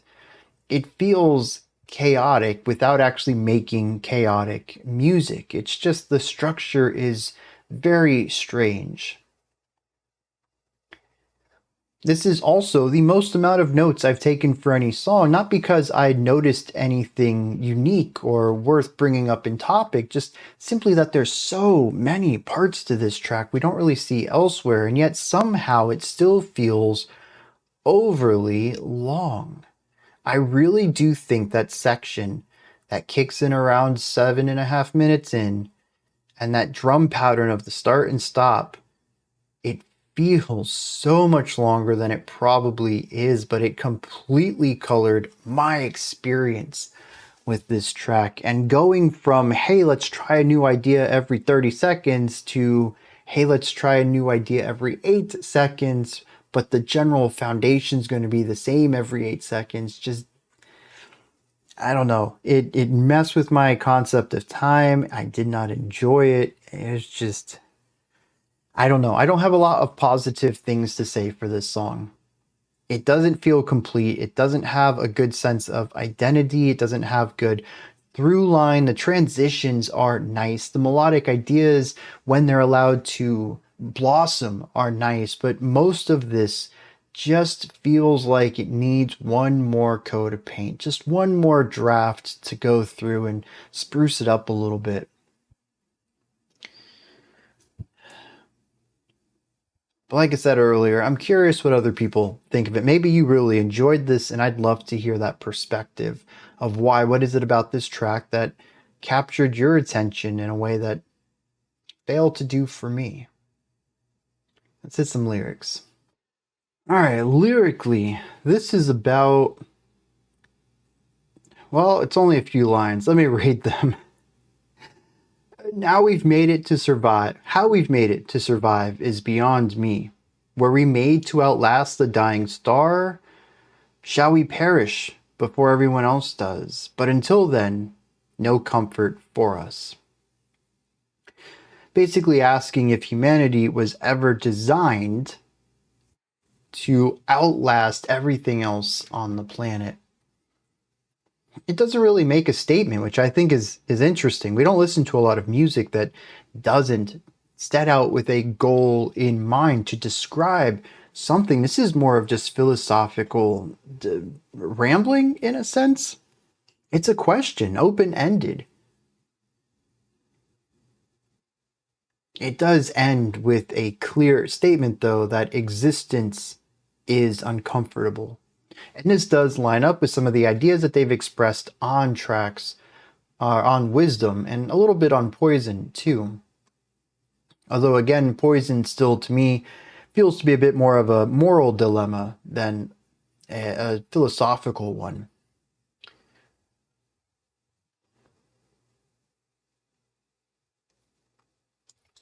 I was really hoping I would get some sort of answers to the musical choices in the lyrics, but I suppose they haven't really done that at all on this album, and it was foolish of me to expect it here. I guess we'll just move on then. Second shortest track of the album, this one only sitting at 6 minutes. I hope I enjoy it a little bit more than I did with Astral. Let's dive into Hollow.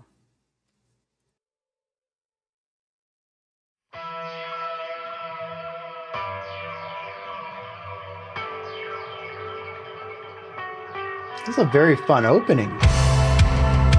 Ooh, this is a good opening.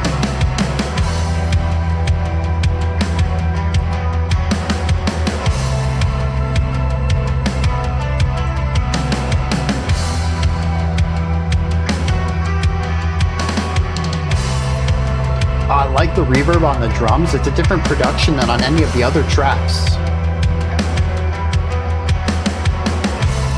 Particularly the toms, but I think the snare has a little bit of it as well.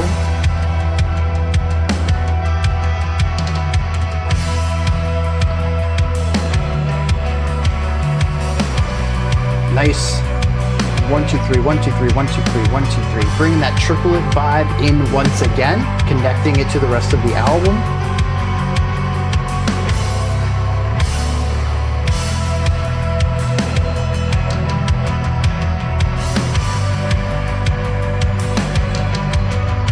The textures on the guitar on the sides, I like that.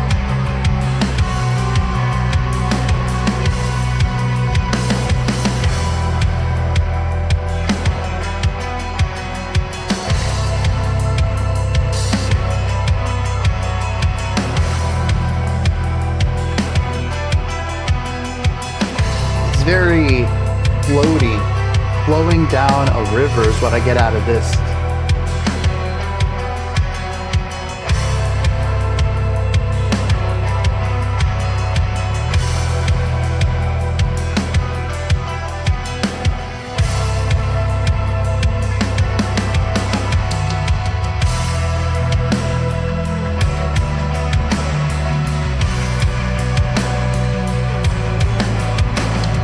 There's a very clear showcasing of the bass.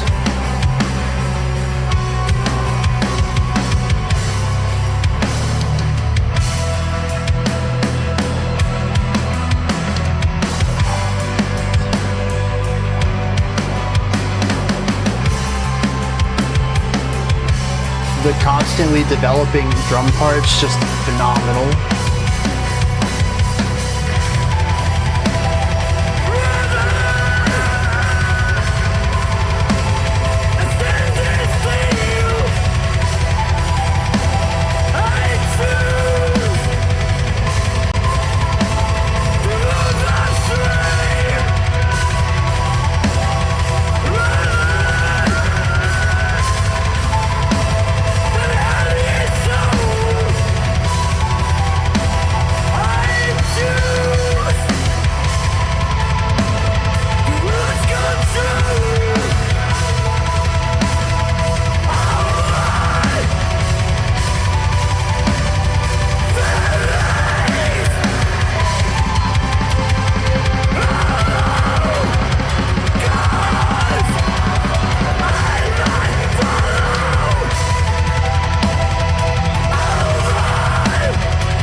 Bass kick is a massive sound.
That is just a humongous drum. Like, I don't know how else to describe it. The bass kick sounds like a tom.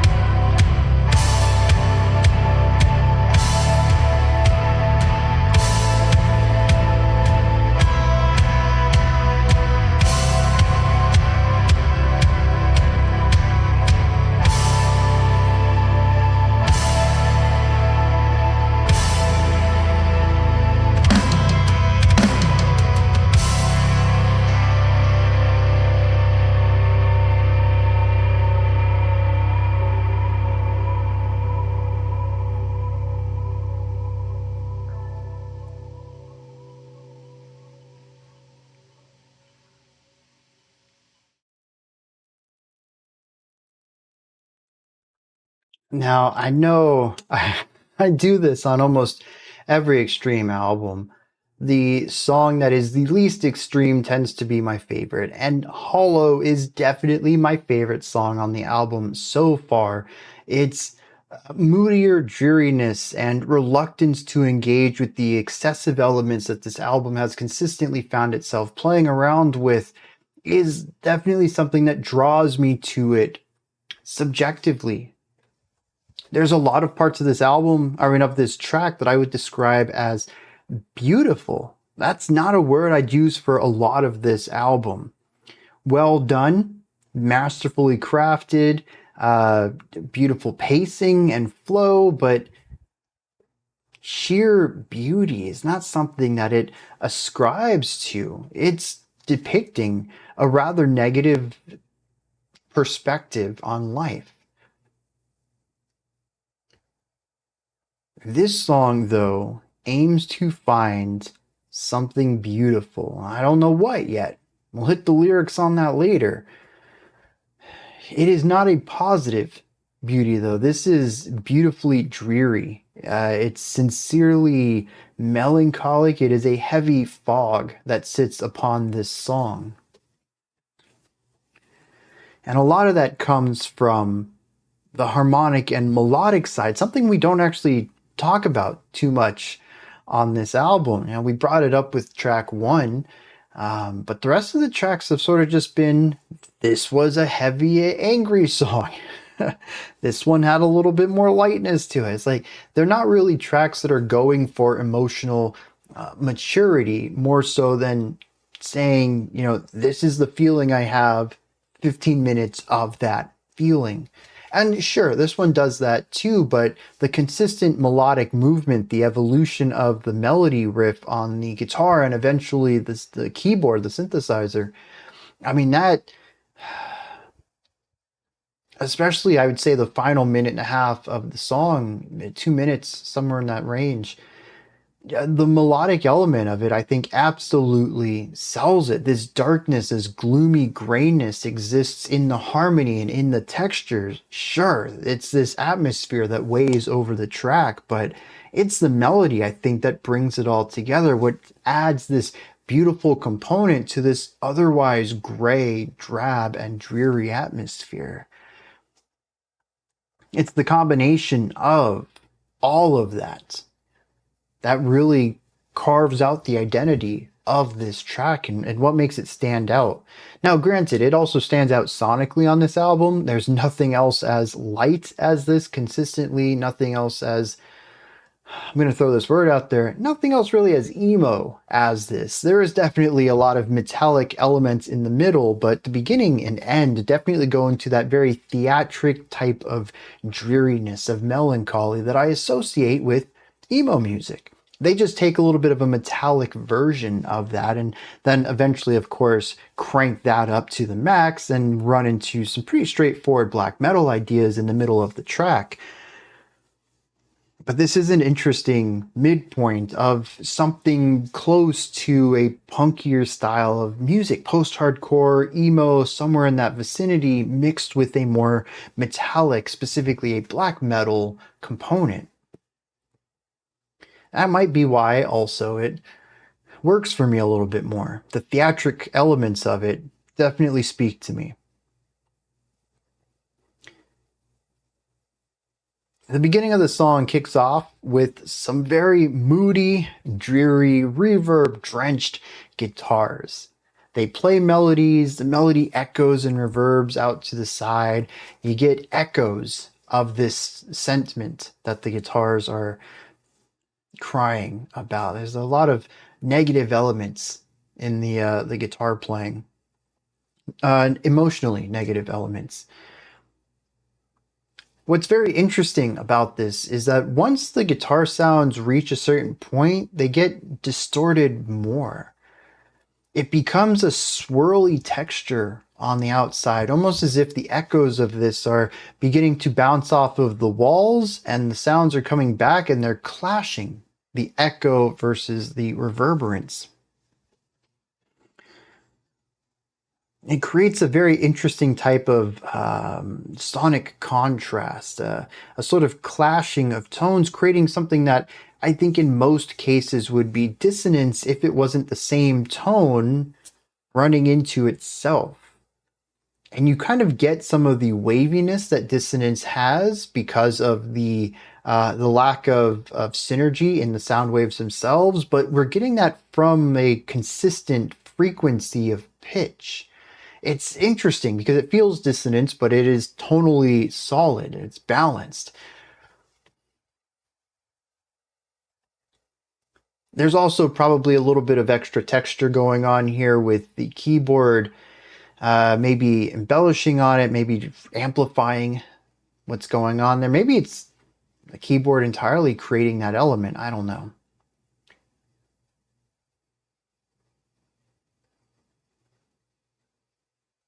I like it though. It adds, I mean, we've had neat textures on every song here. I think it's really what elevates this album is not just what they're playing, but what they surround it with, what they ornament it with. But I like what's going on with this one too. As usual, we start out small, we build up. About 2.5 in, we bring in some double bass kicks and some hardcore shouting vocals. There's pitch to this, and we've kind of had this in other tracks too. Did I make a note of it? It might have been track 2. I don't remember anymore. I think it might have been track 2.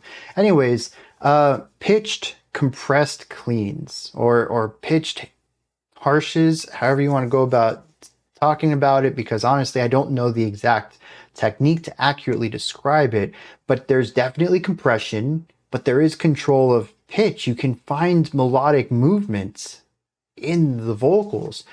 There's a desperation to them. There's a lot of compression and bite.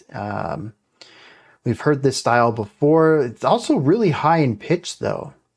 Kind of like a black metal shriek, but not as nasally. Like I said, this is shouted. This is directed. This is not pushed up to the top of the palate. It's not pushed into the nasal cavity. This is physical, directed, front of the mouth present. And again, projected. It's shouted. It's like lots of, a tightening of the core in order to really get these big sounds to come out of the mouth. It's very passionate and it adds to the theatric quality of this track. And it's something that retroactively, I think back on some of the vocals in past tracks. I'm like, yeah, dude, this is really isn't different. I just never really picked up on it. The music of this being more over the top, being dramatic, really highlights the dramatic elements in the vocal delivery. They've always been there. It's just I never really caught on to them. They were just metal screams, right? But they're not. There's a lot of passion in it. I don't know if I would call this, well, it is affecting, I think, but not persuasive. What's the word I want? Charismatic. This is just some dude shouting. It's like as normal of a dude as you can get. There's like no dramatics, no theatrics. It's just a dude shouting. But it is very passionate, and that adds a lot of quality to it. And when you pair that with the very over the top atmosphere here, it really absorbs that energy from the music and helps amplify the sound. It turns it into something that feels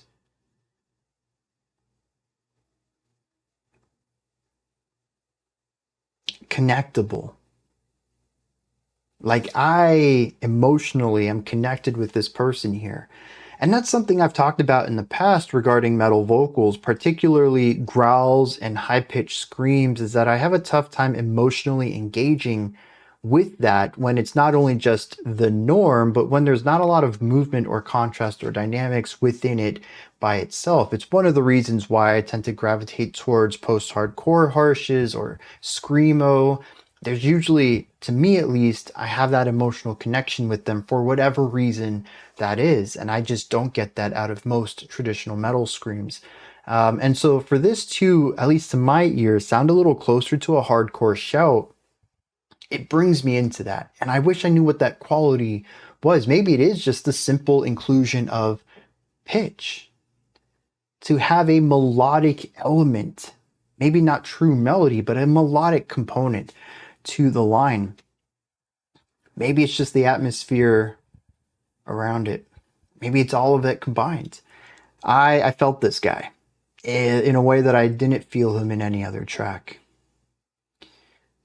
There's some really nice melodic flourish appearing on the synths outside of this, taking what they were doing texturally and expanding on it through melody and harmony. I really like how everything layers up on this and all of the moving parts going on. The drums are consistently interesting through a lot of this. We do have some double bass and alternating snare and bass ideas in here that kind of go for more of a directed, straightforward rhythm, a static rhythmic cadence, but they do feel like peaks. We hit them, we experience them, and then we back off a little bit. We'll experience some other stuff and we'll escalate that emotional urgency again later to really feel the effects of all of these attacks from the drums, and then back it off and experience something a little else, a little different. I really like the drumming on here. And it's one of those cases, again, where the context really allows me to enjoy, understand, and engage with the extremity of the song. Speaking on the drums, dude, these bass kicks are ridiculous. There are parts in here, 16th note bass kicks, dude, just like, but they sound like toms. These are massive drum sounds. The production on the drums overall are very reverbery and large. They're very present and loud, but the bass in particular almost sounds like cannons firing. Very different from the usually smaller sound I'm used to, especially with 16th note attacks like this. Because there's going to be so many attacks, you kind of want to remove as much of the tail and reverberation as possible to just have the hit and a little bit more. You don't want it to be too dry, but you don't want it to take a lot of space up either, because it's going to overlap with the next hit, which is coming really quickly. And when too many of them start overlapping, that's when you get the muddy sound. And you really want the clarity of all of these attacks. So the fact that they're as big as they are is sort of unusual in this, unless you're looking for something more low fidelity or raw production. You're definitely going to find it there, but this whole album has had a really clean production style to it. Well, I should say really clear. It is not clean. There's a lot of grit and dirt and compression everywhere. This is kind of a filthy album. But every instrument is audible. Every instrument has its place in the mix. Nothing gets muddied up or covered up by anything else. I think the rawest element in here were those vocals in the verse of Poison, which we still haven't heard anything like that yet. Just kind of stuffed into the mix, highly compressed, just almost bordering on becoming white noise. I barely heard syllables out of that at all.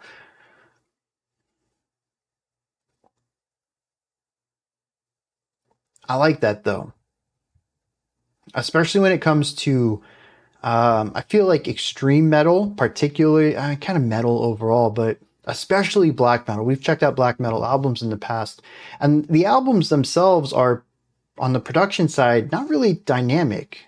You have your guitar tone, your vocal style, your drum tone, your bass tone, and they're all produced the way they are. And the only thing that really changes from track to track is your composition. You might have a solo tone that might have a little bit different of a shape to it. Maybe it cuts through the noise a little bit. Maybe it's a little louder. But other than that, every song is generally going to be created from the same palette. You know, the same 5 to 6 colors. And that's going to be every picture painted on the album. But this band, Entropia, they've ensured that every song is kind of unique, different textures from the synths, different textures on the instruments, different amounts of reverb or styles of reverb and delay. The drums here are unlike the drums on any other track. The bass here has a bit more punch than it has on most of the other songs. I think Poison and Wisdom are really the only two tracks that have been sonically near identical, where Astral kind of had its own template, Vacuum had its own template for sure, and now Hollow has had a completely like reversed, just kind of flipped the whole production upside down and brought the bass and drums to the forefront. It's just a drastically different sonic identity. And it's done on the production side almost entirely here. And that's pretty cool. You don't see that too often. You know, that's something that you'll hear more on electronic music or pop albums where, you know, you might even have different engineers, different producers on different tracks, but every track is going to be attempting to do something different, completely different language and instruments and production style and all sorts of things. That sort of variety is usually withheld for more mainstream styles of music, not extreme metal, which tends to be a bit more reserved in its production exploration. So that's kind of neat. The only other thing that I think would be worth bringing up is the dreary march at the end, just the bass kick every beat for like the final minute or so. And I don't know, it kind of felt like a death march, but beautiful, positive, maybe even dreary, sure, but acceptance in the guitars on top of it, all of the energy and weight and despair from earlier in the track is just a consistent feeling of forward momentum now. I don't know what to make of that. It's an interesting wrap up to the song. I think it's a nice way of bringing some of the energy down, but I'm not too sure. I mean, it's the only time in the entire album we've had basically 4 on the floor, just bass kick on every beat. So I've said some lyrics, they haven't really been too expressive in exploring the musical themes, but I don't know. Maybe we'll get lucky and find something in it today. This time. All right, looking back at these lyrics, it reminded me about the vocal delivery, and this is something I meant to bring up and thought about and didn't. I didn't even make a note about it. Really dropped the ball on this one, and I'm glad I remembered here. The lyrics in the very first stanza are rather than standing still, I choose to move upstream. That's a really condensed, short statement. Not a lot to it. The vocals, though, as we hear them, is rather than stand ing still I choose. And I thought about this during the song, just how disjointed the vocal part is. I think it makes sense if you're focusing purely on key moments. The rhythm works when you remember the groove behind it, when you remember the melody behind it. When it comes to crafting out a melody, there's 2 parts. There's the key notes. These are the strong notes in your melodic movement that you're really going to put a lot of emphasis on. And if you remove all the other parts, there's going to be good directionality, pacing, and harmonic value out of it, which is just what these notes mean and how they change the chord that sits underneath it. In particularly, if you're going to have passing tones in your chords as well. So instead of having a full bar of a chord, maybe you'll have 3 beats of a chord and then a passing chord that takes you to the next chord that you'll hold out a little longer. That 4th beat is probably where some of your key tones are going to be in your melodic line as well, so that the movement of the harmony will also match the movement of the melody. Or I guess vice versa, but whatever. Basically, what this melody is just your key notes, nothing else. And I think that's fine for an album that is primarily focusing on atmosphere and rhythm and texture. Melody has shown up in a couple of tracks, but it would not be what I consider a key cornerstone of the Entropia blueprint. But the more that I listen to the vocals, the more I wish he would just hold some notes out sometimes. Maybe this is just me typically enjoying clean vocals, and clean vocals either moving quickly or holding tones out. You would never do something like this in clean vocals. It just sounds odd. It sounds rigid in a way that doesn't typically match music where clean vocals are accompanied. And the more I thought about it, I began to hear the melody that he was singing, but holding out some of these notes. So it would be like, rather than standing, you know, I'm putting notes to it, but whatever. Like, you can craft fluidity and flow through these lines, but he's specifically choosing this jagged rather, and then silence, then standing, silence. And it feels awkward to me. I think it's fine, generally speaking, but it's not what I enjoy in music. And like I said, I heard it in my head with movement in his style of harsh vocals, sure. But even just holding out these notes and just screaming for this, it makes it feel more intense. It makes me want to connect with it more. I'm curious why across this entire album, this vocalist has consistently chosen to just hit these short staccato tones and allow so much space in the melodic flow. It's not completely foreign to extreme metal. We have heard death metal, we've heard black metal like this.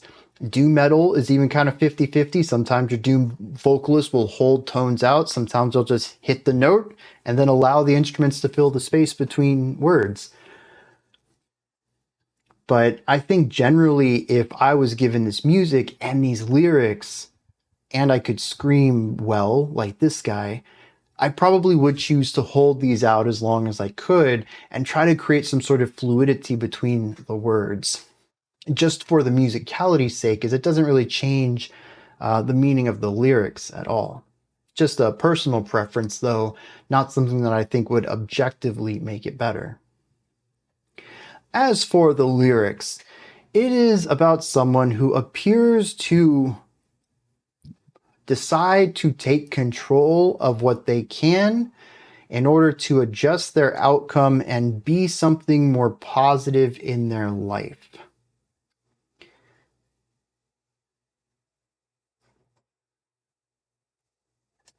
I guess some of these tracks are like that though. Poison, definitely trying to go for a more positive thing. Wisdom is about escaping a cell. The cell happens to be life, but it's still looking for a positive something on the end of a gloomy stick. That's a weird metaphor. I say the dumbest stuff sometimes. He says, I'd rather stand still. No, rather than standing still, I choose to move upstream. So I'm going somewhere. I'm changing my trajectory. I am not just going to wallow around in this. I'm going to find something new. He says, rather than have a soul, I will choose to lose control. I'm not entirely sure what he means by this, but I get the gist of it. Once again, taking control for stuff. If the choice is having control over my destiny or having a soul, I'm going for the other one. I'll lose control. I'll be someone more authentic, even if it means I lose some sort of spiritual side of me. He says, over the least hollow, cause I might follow, to become the chalice running over with light, to become the vessel racing against the night. He's talking about trying to bring positivity, light into the world, something less negative, gloomy, dark, dreary. He's trying to be a positive force, not just for himself, but for everyone. He says he will become a vessel that races against the night. I like this. It's a bit of a positive turn on an album that has primarily been pretty negative. It really makes me wonder where we are going with Endure, which could be a rejection of the earlier ideas of suicide and an attempt to deal with the problems now in hopes that tomorrow will be better. That maybe that somebody will be a light for you and you can be a light for someone else and we can pass this goodwill on. But we won't know until we get there. So let's dive into our final track today at 10 minutes almost. Endure.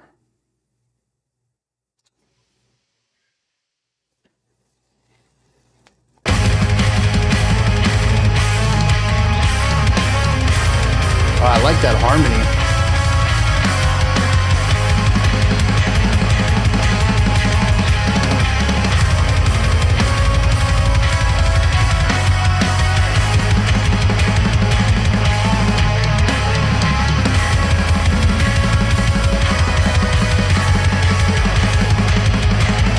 That side guitar work is pretty neat.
Ooh, that was a really interesting chord for this album.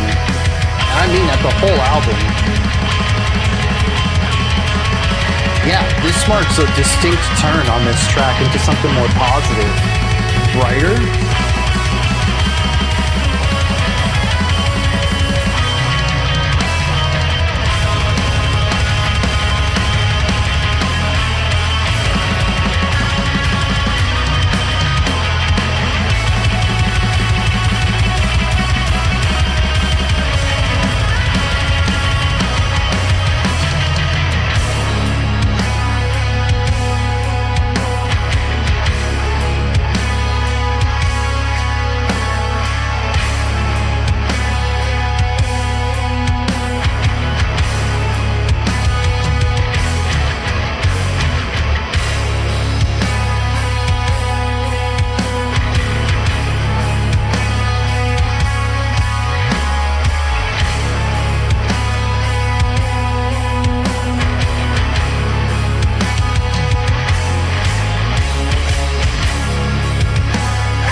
some layered vocals in this section too.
Fun little bit of spatial drumming to bring us down in this energy.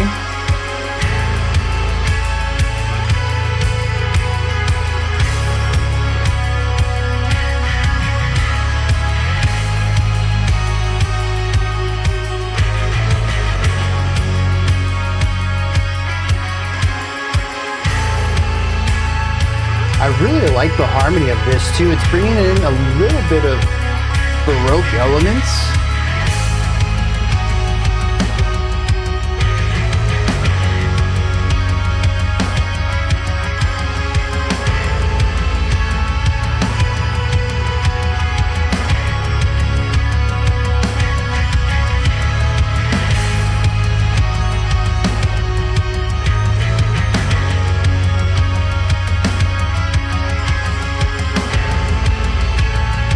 Call and response is a nice addition too, something that I kind of wish we had heard elsewhere. I like its use here.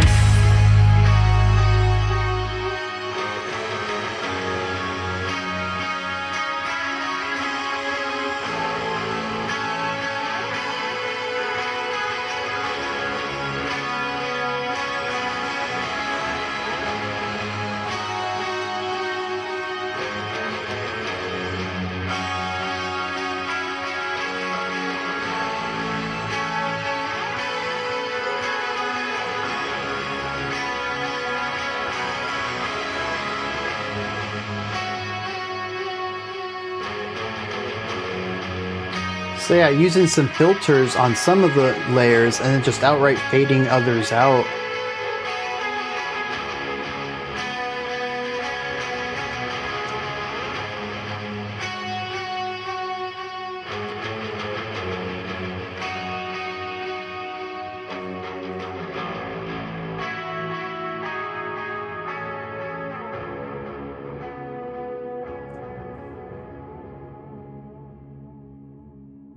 Yeah, almost like an anti-intro. Instead of layering things in like we've seen on several tracks, we are slowly removing those and unraveling the song. Yeah, that was a nice outro there. as a whole, I mean, to the album, like that's a solid track. I don't have a lot of new things to say about it. The song kicks off without an intro comically. This is one of the few, I think this one and I think it was track 3. So 6 and 3 were the only ones that like got straight into the metal and stuck with it for any amount of time.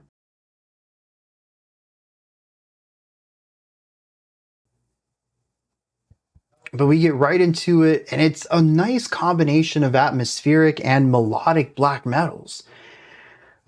We have nice sense of emotional weight here. It's continuing on with some of the dreary elements we saw in Hollow, but it immediately pairs it with some distorted guitars that bring about despair and desperation and sorrow, bringing in these negative elements into the melodic component with the intense drumming underneath that. We stuck with this for a while, went through a couple different versions of variations on this same sort of roles and placement of instrumentation. We eventually landed with some vocals in one of the sections. And the funny thing was, too, is that the vocals have consistently come in at the ends of these tracks. Like we'll have a 13-minute instrumental and then the 2-minute like traditional song. We will build into this like traditional black metal idea with the guitars doing the riffs and the vocals on top of all that. But we'll have like this long exploration journey to get there. And I kind of figured that was going to happen with Endure as well. And so when we got to this point, I guess it was like 3 minutes in, and we hit this strong groove and we repeated it a few times. I was like, okay, this is the instrumental bit. We're going to be listening to this minor variations as we build through this and into something else. And I was just thinking, this is rather empty. I would love for them to put some vocals here. After the first group of repetitions, the first 4 times through it, we start on that 5th time. Sure enough, there's the vocals. We were on the same page, Entropia and I, on that one. The vocals here are very well done, though. We have more of this shouting stuff, and I think the more that I listen to it, the more that, well, one, I am kind of missing some of the variety. Like I mentioned in the opening 2 tracks, we had 4 different vocal styles, but since then, I think we've pretty much just had variations on this one. Most of them sounding very similar to it. I would have liked to see some of the other styles come back. But we have the vocals come in and they have call and response. There's echoes coming in off the primary vocal. There's whispers and like low growly stuff going on the sides too. It's vocals as texture while also repeating like the final word. And this is interesting too, because I just got done talking about how I wish the vocals took up more space in their moments. And here we don't have long held out notes, but we do use different types of vocals to fill in the space and create extra texture between the designated vocal bursts. So I thought that was kind of neat. And we also had this one moment, I think it was the final line of the vocals, and just like very wide sound. It felt like it was just layer upon layer stacked out horizontally rather than vertically. And it just felt like it went on forever. It expanded the soundscape in such a way that it almost feels like it broke through, because we've known the sound of this song to be this wide, all around the circle, this diameter for the entire album. And here the vocals are like, actually, we can go all the way out here. And that's mind-boggling, because they don't use it again. It's like the song gets stretched and then snaps back into place, and that's as big as the song is for the rest of the track too. I might have to pull that moment back up when looking at the lyrics and see specifically what is said there to understand why they might have decided to go in that direction. But that's about it. There's a lot of drumming on here. There's some black metal drumming. You got the blast beats, the alternating bass and snare. We've got more dyad guitar work on this, a nice follow-up from Vacuum, was it? I think that had that. And The melodic flourishes off of the synths and the guitars. We had the cool call and response stuff going on at the very end of the track. I feel like this is probably one of their best tracks as far as melodic writing. And again, there isn't really any sense of strong linear melody across this entire album, but I do love the way that the more melodic riffs are used on this one, particularly how they play around each other and bounce around each other and fill in spaces, and it just feels denser in this track than any of the others. Um, we did have that really nice back and forth on the crash cymbal, right side, or left side, then right side, and back and forth, moving into that final section.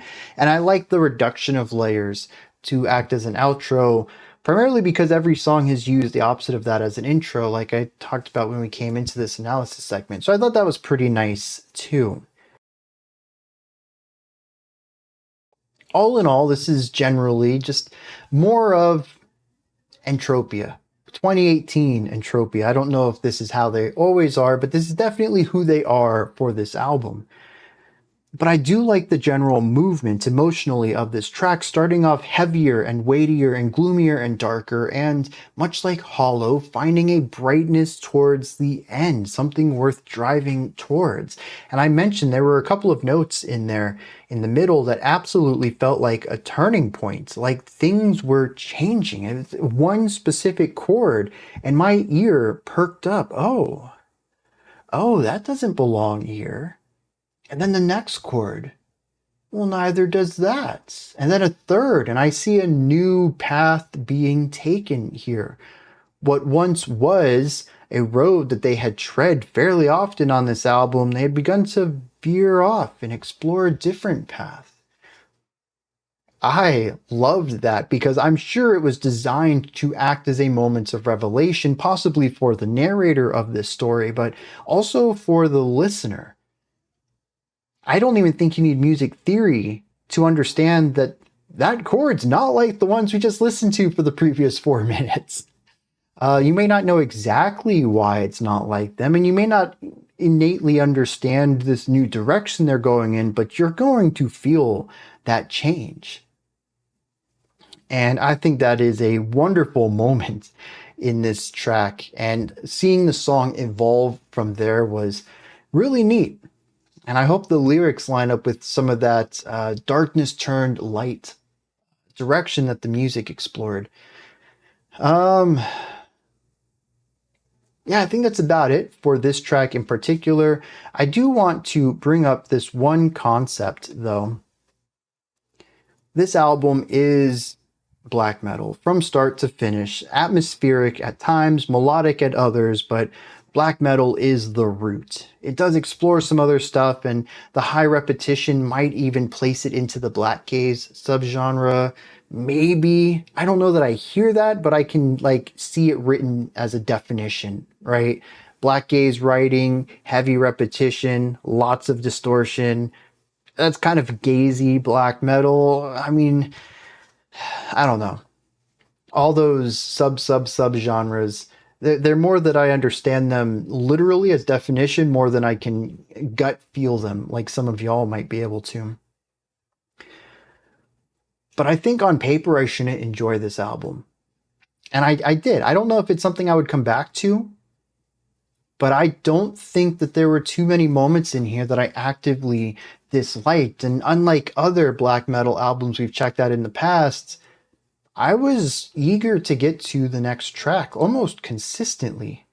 Astral is a low point for me, but that is also the most traditional black metal sound on this, so that was to be expected in hindsight. But I genuinely enjoyed this, and that makes 2 extreme metal albums in a week. I'm kind of afraid to get to next week because what if I like another extreme metal album? And what if I'm becoming a metalhead? And that's kind of a scary thought. Um, but it's also exciting. So I suppose there's that too. And there's also probably the actual thing that's happening here, jokes aside, just finding music that works for me. And, yeah. Let's hit some lyrics. Oh, wait. I did want to touch on to that a little bit. Some qualities in this album, though, that I think really worked for me and why I think I gravitated to it is because it is black metal, sure, but with dynamics. This album has ups and downs within songs across the entirety of the song. It goes through a plethora of uh, harmonic diversity as well. There's brighter songs, heavier songs, sections, heavier sections, brighter sections, fun sections. I danced through the first half of this album, so that's certainly interesting. Um, and I think a really key element here, too, is rhythmic diversity. A lot of the third wave black metal that I get is just 16th notes all the time, no accents. This is groovy at times. It's heavy and weighty. At other times, the drummer just cannot help himself from moving into a different groove every 16 bars or so. And it's just generally not fatiguing to listen to on the rhythmic side or the harmonic side. Even just the dynamics. It's a song full of contrast, an album full of contrast, and I think that's what kept my attention on it. And honestly, this is not new to me. This is something I've even mentioned in the past, that traditional black metal, especially the third wave stuff, is just lacking dynamics, and it honestly, not to use this in too derogatory of a way, but it does bore me. I like contrast. I like dynamics. I like new things in music. And this album took that black metal foundation and imbued it with new things pretty much all the time. Even the more repetitive sections had some sort of nuanced movement through them. And sure, there were some sections in this album that dragged out for me, and that was pretty consistent across all tracks. I would say that every track has one section that I really think could have been tightened up by 25% or so. But overall, the album ends up treating me really well. I think that in the future, if anyone cares about my enjoyment of an album, which I'm not saying you have to, if you want to give me your favorite album, absolutely go for it. But if me looking excited during the reaction and not worn down and defeated and miserable, pick an extreme metal album that has interesting parts to it. Worst case scenario, even if I hate it, there's something to talk about. So I don't know. This has just been a good month, I'd say, for extreme metal albums for me, and this was a fun one too. Let's hit some lyrics. I wish I knew what this meant. It does feel positive. It says, "Endure the burning flame. The past will have its way. Abandoned and led astray. Bow down and adore life. Be consumed by its unyielding tune."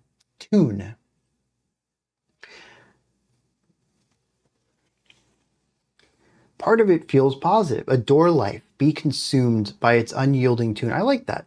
Life can be overbearing, and maybe by some of the terms used in this album, they're not looking at this as positive as I am, but I do think that being consumed by life's unrelentingness is part of what makes life worth living. Having a boring life, completely boring, is not fun. Unrelenting can certainly be too much, but I'd rather that than something completely devoid of anything interesting. But it also talks about bowing down to life, being led astray by life, or maybe being led astray by the past. I'm not sure which way that's supposed to be connected. It sort of sits there in the middle between two lines, and without punctuation, it's tough to know which one it's supposed to apply to.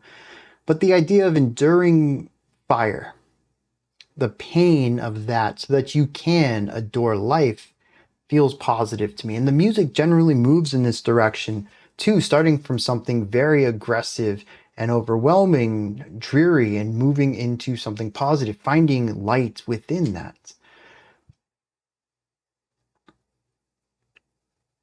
I like to think that this album starts out suicidal and finds a reason to live by the end of it. Maybe that's not necessarily what they're going for, though, and I still think that these lyrics are just a hair bit too vague for me to concretely say that this is the message of the album. But like I said, the music does point me in that direction, so I'm gonna roll with it for now, at least.